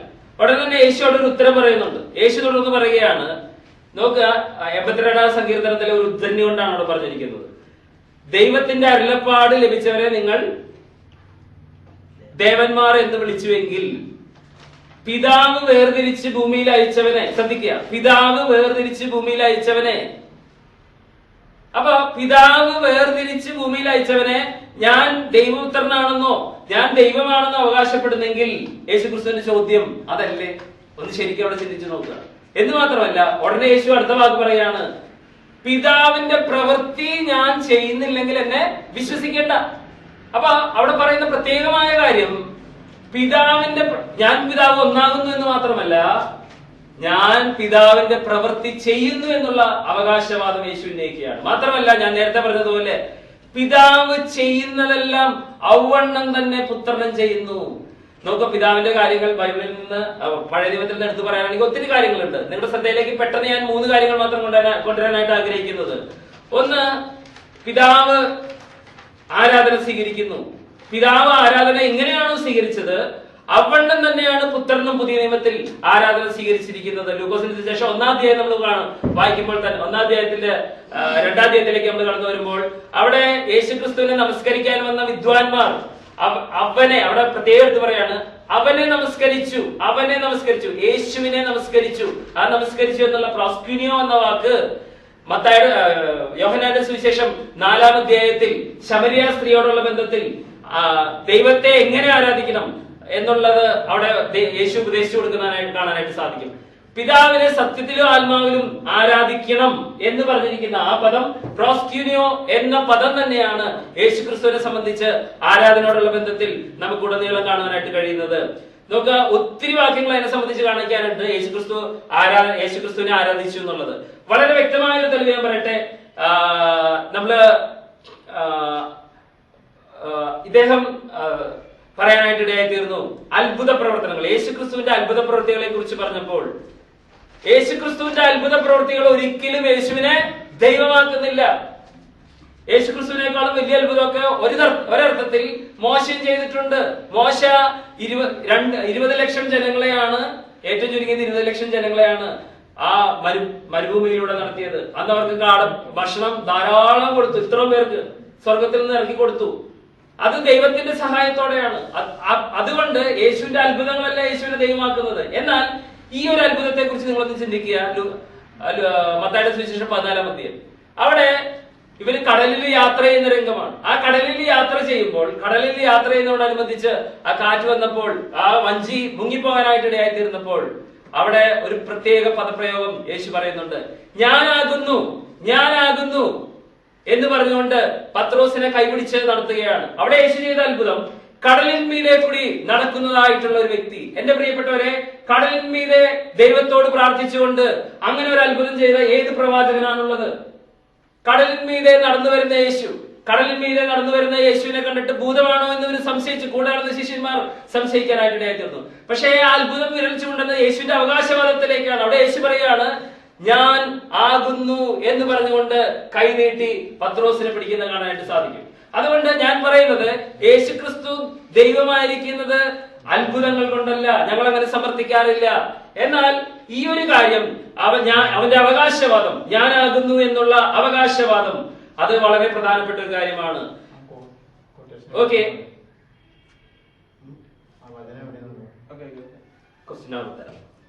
ഓക്കെ, നോക്കുക. ഈ വിഷയത്തെ സംബന്ധിച്ച്, യേശുവിന്റെ പ്രവൃത്തിയെ സംബന്ധിച്ച് ഒത്തിരി കാര്യങ്ങൾ പറയാനുണ്ട്. പുറത്ത് ഞാൻ പറഞ്ഞു ആരാധന. 2, പാപമോചനം. നോക്കുക, പാപമോചനം കൊടുക്കുവാനായിട്ട് ആർക്ക് കഴിയും? മർക്കോസ് 2-ൽ അദ്ദേഹം ഉദ്ധരിച്ചതുപോലെ ദൈവത്തിന് മാത്രം കഴിയുന്ന ഒരു കാര്യമാണ്. അവിടെ ചോദിക്കുന്ന ഒരു പ്രധാനപ്പെട്ട ഒരു ചോദ്യമുണ്ട്. ഏതാണ് എളുപ്പമുള്ള കാര്യം? പക്ഷപാതക്കാരന്റെ മുകളിൽ ഇതെല്ലാം തട്ട് പൊളിച്ച് താഴത്തേക്ക് ഇറക്കുകയാണ്. ആ സമയത്ത് അവരുടെ ഉള്ളിലുള്ള ഒരു വിചാരം മനസ്സിലാക്കിക്കൊണ്ട്, ഉള്ളിലുള്ള ഒരു കാര്യം മനസ്സിലാക്കിക്കൊണ്ടാണ് താൻ അവിടെ ഒരു കാര്യം പറയുന്നത്. എന്താണ് പറയുന്നത്? അവിടെ ഒരു ചോദ്യം ചോദിക്കുന്നുണ്ട്. ഏതാണ് എളുപ്പം? ചെയ്യാൻ എളുപ്പമുള്ള കാര്യം എന്താണ്? നിന്റെ പാപം മോചിച്ചു തന്നിരിക്കുന്നു എന്ന് പറയാൻ വളരെ എളുപ്പമാണ്. പക്ഷേ ഒരാളെ സൗഖ്യപ്പെടുത്തുക എന്നുള്ളതാണ് ദുഷ്കരമായ കാര്യം. ആദ്യം യേശു ചെയ്തത്, ഞാൻ നിന്റെ പാപം മോചിച്ചു തന്നിരിക്കുന്നു, ഞാൻ നിന്റെ പാപം മോചിച്ചു തന്നിരിക്കുന്നു. എന്റെ പ്രിയപ്പെട്ടവരെ, ഏത് പ്രവാചകനാണ് അങ്ങനെ ഒരു വാക്യം, അങ്ങനെ ഒരു വാചകം പറയാനായിട്ട് അവകാശമുള്ളത്? തീർച്ചയായിട്ടും യോഹന്നാന്റെ സുവിശേഷത്തിലെ 17-ാം അധ്യായത്തിൽ പറഞ്ഞിരിക്കുന്ന പ്രകാരം പാപം മോചിക്കാൻ ദൈവം ശിഷ്യന്മാർക്ക് തീർച്ചയായിട്ടും അധികാരം നൽകിയിട്ടുണ്ട്. തത്തുല്യമായിട്ടുള്ള പാപമോചനം, നീ പാപം മോചിക്കാനായിട്ട് മുഹമ്മദ് നബിക്കും ഇത് കൊടുത്തിരിക്കുന്നത് ഖുർആനിൽ കാണാനായിട്ട് സാധിക്കും. എന്നാൽ ഇവിടെ നോക്കുക, ഞാൻ നിന്റെ പാപം മോചിച്ചു തന്നിരിക്കുന്നു എന്ന് പറയുവാനായിട്ട് ദൈവത്തിന് മാത്രമേ സാധിക്കുകയുള്ളൂ. അതിനെ തെളിയിക്കാനായിട്ട് ഒത്തിരി കാര്യങ്ങളുണ്ട്. ഞാനത് സമയക്കുറവുകൊണ്ട് മുന്നോട്ട് പോട്ടെ. ഏറ്റവും പ്രധാനപ്പെട്ട ഒരു കാര്യം, സൃഷ്ടികർമ്മം. സൃഷ്ടികർമ്മം നടത്താനായിട്ട് ഏത് പ്രവാചകനാണ് സാധിക്കുന്നത്? ഒരു പ്രവാചകനും സൃഷ്ടികർമ്മത്തിൽ ഒരു പങ്കാളിത്തമില്ല. സൃഷ്ടികർമ്മം ചെയ്യുന്നവൻ പടച്ചവനാണ്, പടച്ചവൻ മാത്രമാണ് ചെയ്യുന്നത്. നോക്കുക, വെളിപ്പാട് പുസ്തകം 4-ാം അധ്യായത്തിന്റെ 11-ാം വാക്യം, കർത്താവേ, നീ സർവ്വവും സൃഷ്ടിച്ചവനും എല്ലാം നിന്റെ ഇഷ്ടം ഏതുവാൽ ഉണ്ടായതും സൃഷ്ടിക്കപ്പെട്ടതുമാകിയാൽ മഹത്വവും ബഹുമാനവും ശക്തിയും കൈക്കൊള്ളുവാൻ യോഗ്യൻ. വെളിപ്പാട് പുസ്തകം 4-ാം അധ്യായത്തിൽ യേശുവിനെ ആരാധന കഴിക്കുന്ന കാണാനായിട്ട് സാധിക്കും. പിതാവായ ദൈവത്തെ ആരാധിക്കുന്ന കാണാൻ സാധിക്കും. യഹോവയായ ദൈവത്തെ, സർവശക്തനായ ദൈവത്തെ ഏത് വിധത്തിലാണോ ആരാധിച്ചത്, അതേ ആരാധനയാണ് 5-ാം അധ്യായത്തിൽ നമുക്ക് കാണുവാനായിട്ട് സാധിക്കുന്നത്. എന്ന് മാത്രമല്ല, യോഹന്നാൻ 1-ാം അധ്യായം അതിന്റെ 3 മുതലുള്ള വാക്യങ്ങളിൽ സകലവും അവൻ മുഖാന്തരം ഉളവായതൊന്നും അവനെ കൂടാതെ ഉളവായതല്ല. കൊലോസ്യ ലേഖനം 1-ാം അധ്യായം 15 മുതൽ 18 വരെ വാക്യങ്ങളിൽ അവൻ അദൃശ്യനായ ദൈവത്തിന്റെ പ്രതിമയും സർവ്വസൃഷ്ടിക്ക് ആദിജാതനും ആകുന്നു. സ്വർഗത്തിലുള്ളതും ഭൂമിയിലുള്ളതും ദൃശ്യമായതും അദൃശ്യമായതും സിംഹാസനങ്ങളാകട്ടെ കർത്തൃത്വങ്ങളാകട്ടെ വാഴ്ചകളാകട്ടെ സകലവും അവൻ മുഖാന്തരം സൃഷ്ടിക്കപ്പെട്ടു. അവൻ മുഖാന്തരവും അവനായിട്ടും സകലവും സൃഷ്ടിക്കപ്പെട്ടിരിക്കുന്നു. അവൻ സർവ്വത്തിനും മുമ്പേയുള്ളവൻ, അവൻ സകലത്തിനും ആധാരമായിരിക്കുന്നു. എബ്രായ ലേഖനം 1-ാം അധ്യായത്തിന്റെ 10-ാം വാക്യം, കർത്താവേ, നീ പൂർവ്വകാലത്ത് ഭൂമിക്ക് അടിസ്ഥാനമിട്ടു, ആകാശവും നിന്റെ കൈകളുടെ പ്രവൃത്തിയാകുന്നു. നോക്കുക, എബ്രായ ലേഖനം 1-2 നമ്മൾ വായിക്കുന്നു, യേശു മുഖാന്തരം, അവൻ മുഖാന്തരം ലോകത്തെയും ഉണ്ടാക്കി. അതുകൊണ്ട് കർത്താവായ യേശു ക്രിസ്തു പ്രപഞ്ച സൃഷ്ടാവായ ദൈവമാണ് എന്ന് ഈ വാക്യങ്ങൾ ബൈബിളിൽ നിന്ന് ഞാൻ നിങ്ങളുടെ ശ്രദ്ധയിലേക്ക് കൊണ്ടുവരികയാണ്. നോക്കുക, മൂന്നാമതായിട്ട് എനിക്ക് പറയാനായിട്ടുള്ള, പിതാവായ ദൈവം എന്ന് പറയുന്നു. ഏറ്റവും വലിയ സാക്ഷ്യം നൽകേണ്ട സ്വർഗത്തിലെ ദൈവമാണ്. സ്വർഗത്തിലെ ദൈവം, ദൈവം എന്ന് പറയുന്നു. നോക്കുക, ദൈവം പറയാണ്, എബ്രായ ലേഖനം 1-ാം അധ്യായത്തിന്റെ 8-ാം വാക്യം, അവിടെ പുത്രനോട് പറയാണ്, ദൈവമേ, ദൈവമേ, നിന്റെ സിംഹാസനം എന്നും എന്നേക്കുള്ളതാവുന്നു. അപ്പൊ പിതാവായ ദൈവം പുത്രനെ വിളിക്കുകയാണ് തിയോസ്, ദൈവമേ. വീണ്ടും അതിന്റെ 10-ാം വാക്യത്തിൽ അതൊന്നും കൂടി എടുത്തു പറയുകയാണ്. മറ്റൊരു പദമാണ് ഉപയോഗിച്ചിരിക്കുന്നത്, ക്യൂരിയോസ്, കർത്താവേ, നീ പൂർവ്വകാലത്ത് ഭൂമിക്ക് അടിസ്ഥാനമിട്ടു. അപ്പൊ പിതാവായ ദൈവത്തിന്റെ സാക്ഷ്യം ഏറ്റവും വലിയ സാക്ഷ്യമാണ്. ഇനി ഒരു സാക്ഷ്യം ആവശ്യമില്ലാതെ വണ്ണം യേശു ആരാണെന്ന് പിതാവായ ദൈവത്തിന്റെ സാക്ഷ്യം ബൈബിൾ പറയുന്നു. എബ്രായ ലേഖനം 1-8-ലും 10-ലും പുത്രനെ ദൈവമെന്നും കർത്താവെന്നും പിതാവായ ദൈവം സാക്ഷ്യപ്പെടുത്തുകയാണ്. നോക്കുക, ഇദ്ദേഹം ഉദ്ധരിച്ചതിൽ ഒരു കാര്യം എടുത്തു പറയേണ്ടതുണ്ട്. മർക്കോസിന്റെ സുവിശേഷം 12-ാം അധ്യായത്തിൽ കർത്താവ് ഏക കർത്താവാകുന്നു എന്ന് പറഞ്ഞ ആ കാര്യം വളരെ നമ്മൾ ശ്രദ്ധിക്കേണ്ട ഒരു വിഷയമാണ്. ആ കർത്താവ് ഏകദൈവം എന്ന് പറഞ്ഞപ്പോൾ തന്നെ അതിനകത്ത് അതിന്റെ 24-ാം വാക്യത്തിൽ പറഞ്ഞിരിക്കുന്ന ഒരു കാര്യമുണ്ട്. 24-ാം വാക്യത്തിൽ പറയുകയാണ്, ദൈവത്തെയും ദൈവശക്തിയെയും കുറിച്ച്, ശക്തിയെ കുറിച്ച് അറിയായ കൊണ്ട് നിങ്ങൾ തെറ്റിപ്പോകുന്നു എന്ന് പറയാനായിട്ട് ഇടയായിത്തീർന്നു. തെറ്റിപ്പോകുന്നു. അത് പറഞ്ഞ അനന്തരമാണ് ഈ വിഷയം വരുന്നത്. അതുകൊണ്ട് തീർന്നില്ല, അത് മുഴുവൻ വായിക്കണം. 28 മുതൽ 37 വരെ വായിക്കണം. അവിടെ ഏക കർത്താവ് എന്ന് പറഞ്ഞ് സ്ഥാപിച്ചിട്ട് അതിന്റെ താഴെയുള്ള ഭാഗത്ത് യേശു ആ കാര്യം ഞാനാണെന്ന് അവകാശപ്പെടുന്നുണ്ട്. അവിടെ യേശു ശാസ്ത്രിമാരോട് പറയുകയാണ്, പ്രത്യേകമായിട്ട് എടുത്തു പറയുകയാണ്, ദാവീദ് എന്നെ എന്തെന്നാണ് വിളിച്ചത്? ദാവീദ് എന്നെ ആത്മാവിൽ കർത്താവ് എന്നാണ് വിളിച്ചത്. അപ്പൊ നോക്കുക, ഏക കർത്താവാണെന്ന് ആ ശാസ്ത്രീയമായി നടന്ന സംഭാഷണത്തിലൂടെ വ്യക്തമാക്കിയിട്ട് വീണ്ടും അതിന്റെ അവസാന ഭാഗങ്ങളിലേക്ക് വരുമ്പോൾ നോക്കുക, ദാവീദിന്റെ പുത്രനാണെന്ന് എങ്ങനെയാണ് നിങ്ങൾ അത് പറയുന്നത്? അങ്ങനെ നിങ്ങൾ പറയുന്നത് തെറ്റാണ്. മറിച്ച് ഞാൻ തന്നെയാണ് ആ കർത്താവ് എന്നാണ് യേശുക്രിസ്തു അവിടെ സ്ഥാപിക്കുന്നത്. സമയത്തിന്റെ കുറവുകൊണ്ട് ഞാൻ ആ ഭാഗം വായിക്കാനായിട്ട് താല്പര്യപ്പെടുന്നില്ല. എന്റെ പ്രിയപ്പെട്ടവരെ, വീണ്ടും നമുക്ക് കാണാനായിട്ട് സാധിക്കുന്നത് യേശു എന്ത് പറഞ്ഞു നോക്കുക. യേശു പറഞ്ഞതാണ് ഏറ്റവും പ്രധാനപ്പെട്ട കാര്യം. യഹോവയുള്ള എന്ന നാമം ശ്രദ്ധിക്കുക. അപ്പൊ ദൈവം എന്നുള്ള നാമം നമ്മൾ കണ്ടു, കർത്താവ് എന്നുള്ള നാമം കണ്ടു, ഇനി യഹോവ എന്നുള്ള നാമം. യഹോവ എന്നുള്ള നാമം എങ്ങനെയാണ് യേശുവിന് വരുന്നത് നമ്മൾ മനസ്സിലാക്കണം. നോക്കുക, യേശുവിന് പേരിട്ട സന്ദർഭത്തിൽ ഇവന് ഇമ്മാനുവേൽ എന്ന് പേർ വിളിക്കണം. സമയം ആയതുകൊണ്ട് ഞാൻ എന്റെ വാക്കുകളിൽ നിന്ന് വിരമിക്കുന്നു. ദൈവത്തിന്റെ വലിയ നാമം വാഴ്ത്തപ്പെടുന്നതാണ്. ഇരുവിഭാഗത്തിന്റെയും വിഷയാവതരണം വളരെ ഭംഗിയായി ഇവിടെ സമാപിച്ചിട്ടുണ്ട്. ഇനി നമ്മുടെ നേരത്തെയുള്ള ധാരണപ്രകാരം ആദ്യം വിഷയം അവതരിപ്പിച്ച മുസ്ലിം പക്ഷത്തോട് ക്രൈസ്തവ പക്ഷത്തിന്റെ ചോദ്യവേള ആരംഭിക്കുകയാണ്. ക്രൈസ്തവ പക്ഷം ചോദ്യവും മുസ്ലിം പക്ഷം മറുപടിയുമാണ് ആദ്യത്തെ ഈ സെഷനിൽ നടക്കുന്നത്. ചോദ്യം ആരംഭിക്കുന്നതിന് വേണ്ടി ക്രൈസ്തവ പക്ഷത്തെ പ്രതിനിധികളെ ക്ഷണിക്കും. ഇവിടെ യേശുക്രിസ്തുവിന്റെ ദൈവത്വത്തെക്കുറിച്ചുള്ള ചർച്ചയാണ് നടന്നത്. എനിക്ക് ഒരു ചോദ്യം ചോദിക്കാനുള്ളത്, പ്രധാനമായും യേശുക്രിസ്തുവിന്റെ എന്ത് കാരണം കൊണ്ട്, അതായത് ഞാൻ ചോദിക്കുന്നത്, മുസ്ലിം സ്നേഹിതര് അള്ളാഹുവിനെ ആരാധിക്കുന്നു, അള്ളാഹുവിനെ ദൈവമായിട്ട് അംഗീകരിക്കുന്നു. എന്ത് കാരണം കൊണ്ടാണ് അള്ളാഹുവിനെ ദൈവമായിട്ട് അംഗീകരിക്കുന്നത്? ഈ കാരണങ്ങൾ പൊതുവിൽ ദൈവത്തിന് ചേരുന്ന ഒരു കാരണമാണ് ഞാൻ ചോദിക്കുന്നത്. അപ്പം അതിൻ്റെ കാരണങ്ങൾ ഒന്ന് വിശദീകരിക്കാം.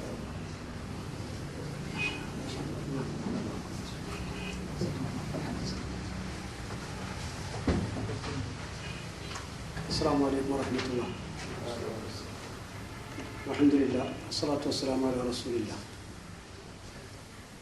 സഹോദരന്മാരെ, രണ്ട് വിഭാഗത്തിൻ്റെയും അരമണിക്കൂർ വീതമുള്ള വിഷയാവതരണമാണ് നാം ഇതുവരെ ശ്രമിച്ചത്.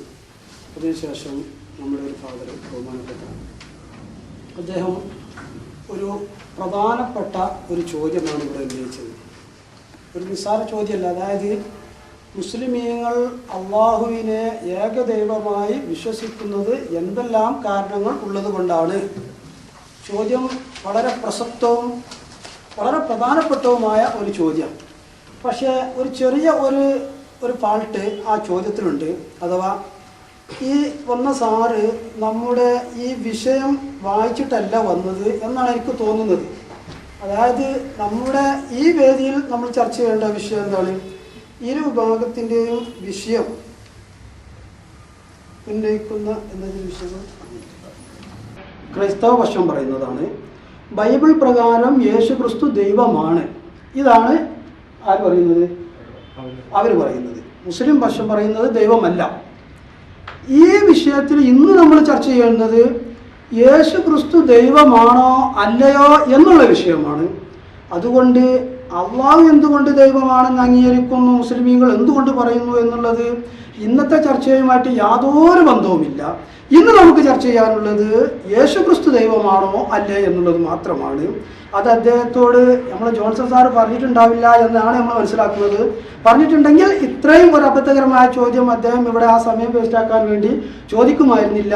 ഇനി അദ്ദേഹത്തിലേക്ക് ഈ നഷ്ടപ്പെട്ട 2 മിനിറ്റ് ഞങ്ങൾ വീണ്ടും കൊടുക്കുന്നതല്ല. ഇനി അടുത്ത 2 മിനിറ്റിൽ അദ്ദേഹത്തിലേക്ക് ഈ വിഷയവുമായി ബന്ധപ്പെട്ട ചോദ്യം ചോദിക്കാവുന്നതാണ്.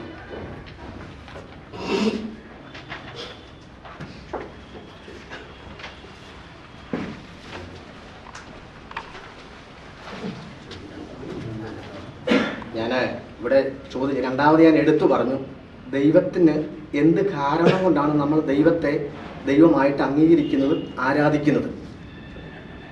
അപ്പം ഇതാണ് നമ്മുടെ വിഷയം. അത് ഞാൻ മുസ്ലിം സ്നേഹിതര് അള്ളാഹുവിനെ ദൈവമായിട്ട് ആരാധിക്കുന്നതായതുകൊണ്ട് ആ നിലയിൽ അള്ളാഹുവിൻ്റെ പേര് ഉച്ചരിച്ച് ചോദിച്ചെന്ന് മാത്രം.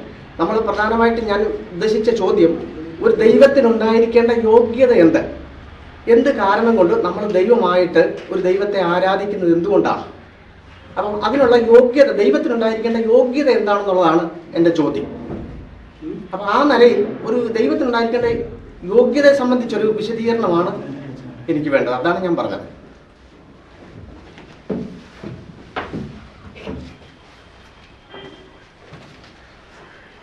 സഹോദരന്മാരെ, അദ്ദേഹം തെറ്റിദ്ധരിച്ചു, പക്ഷേ അദ്ദേഹത്തിന് മനസ്സിലായില്ല. ഞാൻ ഒന്നും കൂടി പറയാം. അതായത് നമ്മുടെ ഇന്നത്തെ വിഷയം ഒരു ദൈവത്തിന് എന്തെല്ലാം യോഗ്യതകൾ വേണം, എന്തെല്ലാം യോഗ്യതകൾ വേണ്ട എന്നതല്ല. മറിച്ച് ഇന്നത്തെ ചർച്ച യേശുക്രിസ്തു ദൈവമാണോ അല്ലയോ. ഇത് നമ്മൾ ജോൺസൺ സാർ മുഖേന ഞാനും കൂടെ ഇരുന്ന് എഴുതിയ വ്യവസ്ഥയാണിത്. ഇത് ജോൺസൺ സാർ അദ്ദേഹത്തോട് പറഞ്ഞിട്ടുണ്ടോ ഇല്ലേ എന്നാണ് എൻ്റെ സംശയം.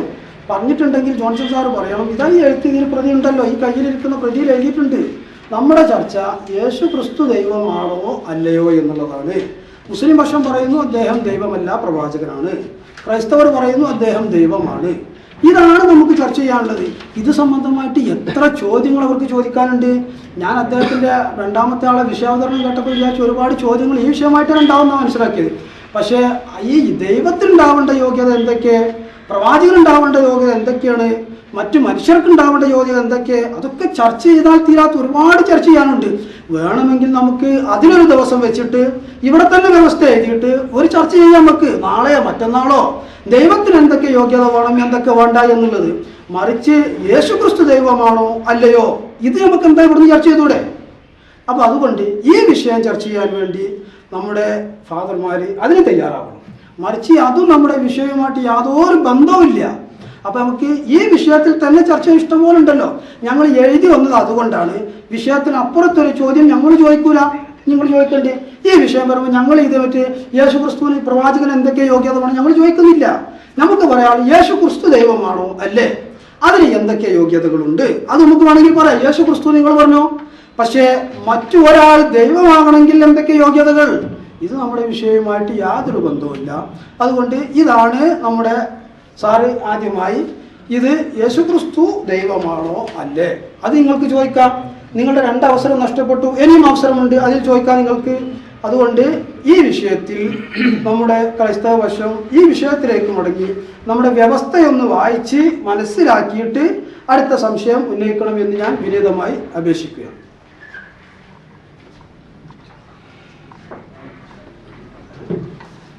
ശ്രദ്ധിക്കുക, ഇപ്പോൾ തന്നെ ചോദ്യത്തോടുള്ള ബന്ധത്തിൽ പറഞ്ഞു, നമ്മൾ ആദ്യം തന്നെ പറഞ്ഞത് എടുക്കുന്ന വിഷയവുമായിട്ടുള്ള ബന്ധത്തിൽ എന്തെങ്കിലും ക്ലാരിഫിക്കേഷൻസ്, അതുപോലെ തന്നെ കാര്യങ്ങളോടുള്ള ബന്ധത്തിൽ അറിയേണ്ടതായിരിക്കുന്ന കാര്യങ്ങൾ. കാരണം കോമൺ ആയിട്ടുള്ള ചോദ്യങ്ങളല്ല, യേശുക്രിസ്തുവിൻ്റെ ദൈവീകത ആ വിഷയത്തോടുള്ള ബന്ധത്തിൽ മുസ്ലിം സഹോദരന്മാർ പറഞ്ഞതായിരിക്കുന്ന കാര്യങ്ങളോടുള്ള ബന്ധത്തിൽ ഏതെങ്കിലും എതിർവാദങ്ങളോ അതേസമയം തന്നെ ചോദ്യങ്ങളോ ഉണ്ടെങ്കിൽ ചോദിക്കും. ഞാൻ പറഞ്ഞത് അത് വേണ്ടെന്ന് മനസ്സിലായില്ലെന്ന് തോന്നുന്നു. യേശുക്രിസ്തുവിന്റെ ദൈവത്വത്തെ കുറിച്ച് ഞങ്ങൾ ഒന്ന് വിശദീകരിച്ചോട്ടെ. യേശുക്രിസ്തുവിന്റെ ദൈവത്വത്തെ കുറിച്ച് പറയുമ്പോൾ പിന്നെ ദൈവത്തിനൊരു എന്ത് യോഗ്യതയുടെ അടിസ്ഥാനത്തിലാണ് ദൈവമായിട്ട് നമ്മൾ ദൈവത്തെ ആരാധിക്കുന്നത്, ഇതിന്റെ അടിസ്ഥാനത്തിലാണ് യേശുവിന്റെ ദൈവത്തെ സംബന്ധിച്ച് ഉള്ള ചർച്ച പുരോഗമിക്കുന്നത്. തീർച്ചയായിട്ടും ഒരു ദൈവത്തിന്റെ യോഗ്യത എന്താണ് എന്ന് അദ്ദേഹം തന്നെ ഡെഫിനിഷൻ പറഞ്ഞിട്ടുണ്ട്. പിന്നെ ദൈവത്തിന്റെ യോഗ്യത സംബന്ധിച്ചൊരു സൂചന അദ്ദേഹം സംസാരിച്ചു പോയിട്ടുണ്ട്.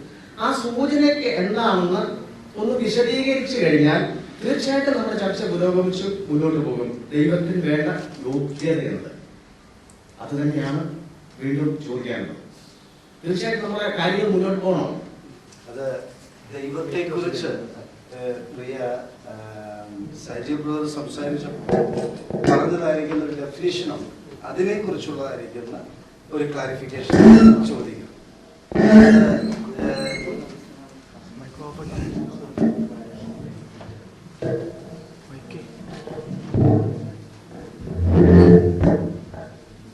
സഹോദരന്മാരെ, നമ്മുടെ വിഷയം ഞാൻ ഒന്നുകൂടി ആ ഇത് വായിച്ചു തരാം. മുസ്ലിം ഭാഷ ബൈബിൾ പ്രകാരം യേശു ക്രിസ്തു ദൈവമല്ല, അതാണ് മുസ്ലിം വർഷത്തിന്റെ ഭാഗം. ക്രൈസ്തവ വർഷം വാദിക്കുന്നത് ബൈബിൾ പ്രകാരം യേശു ക്രിസ്തു ദൈവമാണ്. നമ്മൾ ഇതുവരെ ചർച്ച ചെയ്തതിൽ നിന്ന് നമുക്ക് മനസ്സിലായതും അത് തന്നെ. ഈ സാറുകളെ സംസാരിച്ചു, യേശു ക്രിസ്തുവിനെ സംബന്ധിച്ച് മാത്രമാണ് ഇവിടെ ചർച്ച ചെയ്തത്.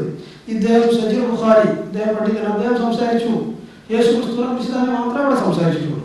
യേശു ക്രിസ്തു ദൈവമാണോ അല്ലയോ, ഇതാണ് നമ്മുടെ വിഷയത്തിലെ ചർച്ച. ഈ വിഷയത്തിൽ യേശു ക്രിസ്തുവിനെ സംബന്ധിച്ച് ദൈവം ആണ് എന്ന് നിങ്ങൾ വാദിക്കുന്നുണ്ടെങ്കിൽ ആ ദൈവത്തിന് ഉണ്ടാവേണ്ട ക്വാളിഫിക്കേഷൻ എന്തൊക്കെ നിങ്ങൾ പറഞ്ഞാൽ മതി, എന്നാ ഒരു വിഷയമില്ല. യേശു ക്രിസ്തു ദൈവമല്ല എന്ന് പറയുന്നത് ഞങ്ങളെ സംബന്ധിച്ചിടത്തോളം യേശു ക്രിസ്തുവിന്റെ ക്വാളിഫിക്കേഷൻ പറയേണ്ട ഒരു ആവശ്യമില്ല. അതുകൊണ്ട് നിങ്ങൾ ഈ വിഷയത്തിൽ നമ്മൾ എഴുതിയതായ വിഷയവുമായി ബന്ധപ്പെട്ട ചോദ്യം, അതാണ് നമ്മൾ ആഗ്രഹിക്കുന്നത്. ഈ വിഷയവുമായി ബന്ധപ്പെട്ട ചോദ്യങ്ങൾ ചോദിക്കുക എന്നല്ലാതെ ഇദ്ദേഹം ഓരോരുത്തർ ആളുകൾ ഇവിടെ വിഷയം അവതരിപ്പിച്ചു, കുറെ കാര്യങ്ങൾ പറഞ്ഞു. അദ്ദേഹം പറഞ്ഞു പ്രവചനങ്ങൾ ആന്റണിയെ കുറിച്ച് പറഞ്ഞു, EK നായനാരെ കുറിച്ച് പറഞ്ഞു. നായനാർ വന്നപ്പോൾ പറഞ്ഞു വന്നില്ല, പടച്ചവനായാലും പറഞ്ഞു വരണം. എന്നാൽ യേശു ക്രിസ്തുവിനെ സംബന്ധിച്ച് പറഞ്ഞു വന്നാൽ, ഇപ്പൊ ആന്റണി ഇവിടെ പ്രതിരോധ മന്ത്രിയായ സമയത്ത് വന്നപ്പോ ആന്റണിയെ കുറിച്ച് മറ്റുള്ളവരെല്ലാവരും കൂടി പടച്ചവനാണെന്ന് പറഞ്ഞാലോ, അല്ലെങ്കിൽ അദ്ദേഹത്തെ കുറിച്ച് പ്രധാനമന്ത്രിയാണെന്ന് പറഞ്ഞാലോ, ഞങ്ങൾ ചോദിക്കുന്നു, ഈ യേശു ക്രിസ്തു പറഞ്ഞു വന്നു, പ്രവാചകനാ, ഒരു കുഴപ്പമില്ല, പറഞ്ഞു വന്നതാവാം, എങ്കിൽ ദൈവമാണ് വരാനിരിക്കുന്നത് എന്ന് പറഞ്ഞിട്ടാണ് വന്നത്. യേശു ക്രിസ്തുവിനെ കുറിച്ച് പറഞ്ഞു വന്നു ആവാം, അല്ലെങ്കിൽ പറയാതെ ദൈവമാണ് വരാനിരിക്കുന്നത് എന്ന് പറഞ്ഞിട്ടാണ് യേശു ക്രിസ്തു വന്നത്. അതുകൊണ്ട് ഞങ്ങൾക്ക് പറയാനുള്ളത്, നിങ്ങൾ ഈ വിഷയവുമായി ബന്ധപ്പെട്ടിട്ട് നിങ്ങൾക്ക് എന്ത് ചോദ്യങ്ങളുമാണെന്ന് ചോദിക്കാം. അല്ലാതെ മുസ്ലിമീങ്ങൾ അവർ ആരാധിക്കുന്ന ദൈവത്തിന് എന്തൊക്കെ കാരണങ്ങളെ കൊണ്ടാണ് അവർ ആരാധിക്കുന്നത്, അവർ അല്ലാഹുവിനെ ദൈവമാണെന്ന് വിശ്വസിക്കുന്നത് എന്ത് കാരണം കൊണ്ടാണ് എന്ന് ആദ്യം തന്നെ ഒന്നാമത്തെ ചോദ്യം അദ്ദേഹം ചോദിച്ചു. അതുകൊണ്ടാണ് ഞങ്ങൾ പറഞ്ഞത് അത് ഈ വിഷയവുമായിട്ട് യാതൊരു ബന്ധവുമില്ല. യേശു ക്രിസ്തുവിനെ കുറിച്ച് നമുക്ക് ചർച്ച ചെയ്യാം. നിങ്ങൾക്ക് ദൈവമാണെന്ന് പറയാനുള്ള തെളിവുകൾ കണ്ടമാനം ബൈബിളുണ്ട് എന്നാണ് നിങ്ങൾ പറയുന്നത്. ഏതെങ്കിലും ഒരു തെളിവ് ധരിച്ചിട്ട് ഇന്ന തെളിവിന്റെ അടിസ്ഥാനത്തിൽ യേശു ക്രിസ്തു ദൈവമാണ് ഇതാണ് പറയേണ്ടത്. അങ്ങനെ നിങ്ങൾ സ്ഥാപിക്കുകയാണെങ്കിൽ ഞങ്ങൾ അക്കമിട്ട് ഓരോന്നിനും മറുപടിയായിട്ട് യേശു ക്രിസ്തു ദൈവമല്ല പ്രവാചകനാണ് എന്ന് ബൈബിളിൽ നിന്ന് തന്നെ ഉദ്ദേശിച്ച് ഞങ്ങൾ സംസാരിക്കും. നിങ്ങൾ അതുകൊണ്ട് ദൈവത്തിനുണ്ടാകുന്ന ക്വാളിഫിക്കേഷൻ എന്തെന്ന് ഞങ്ങളോട് ചോദിക്കേണ്ട ആവശ്യമില്ല.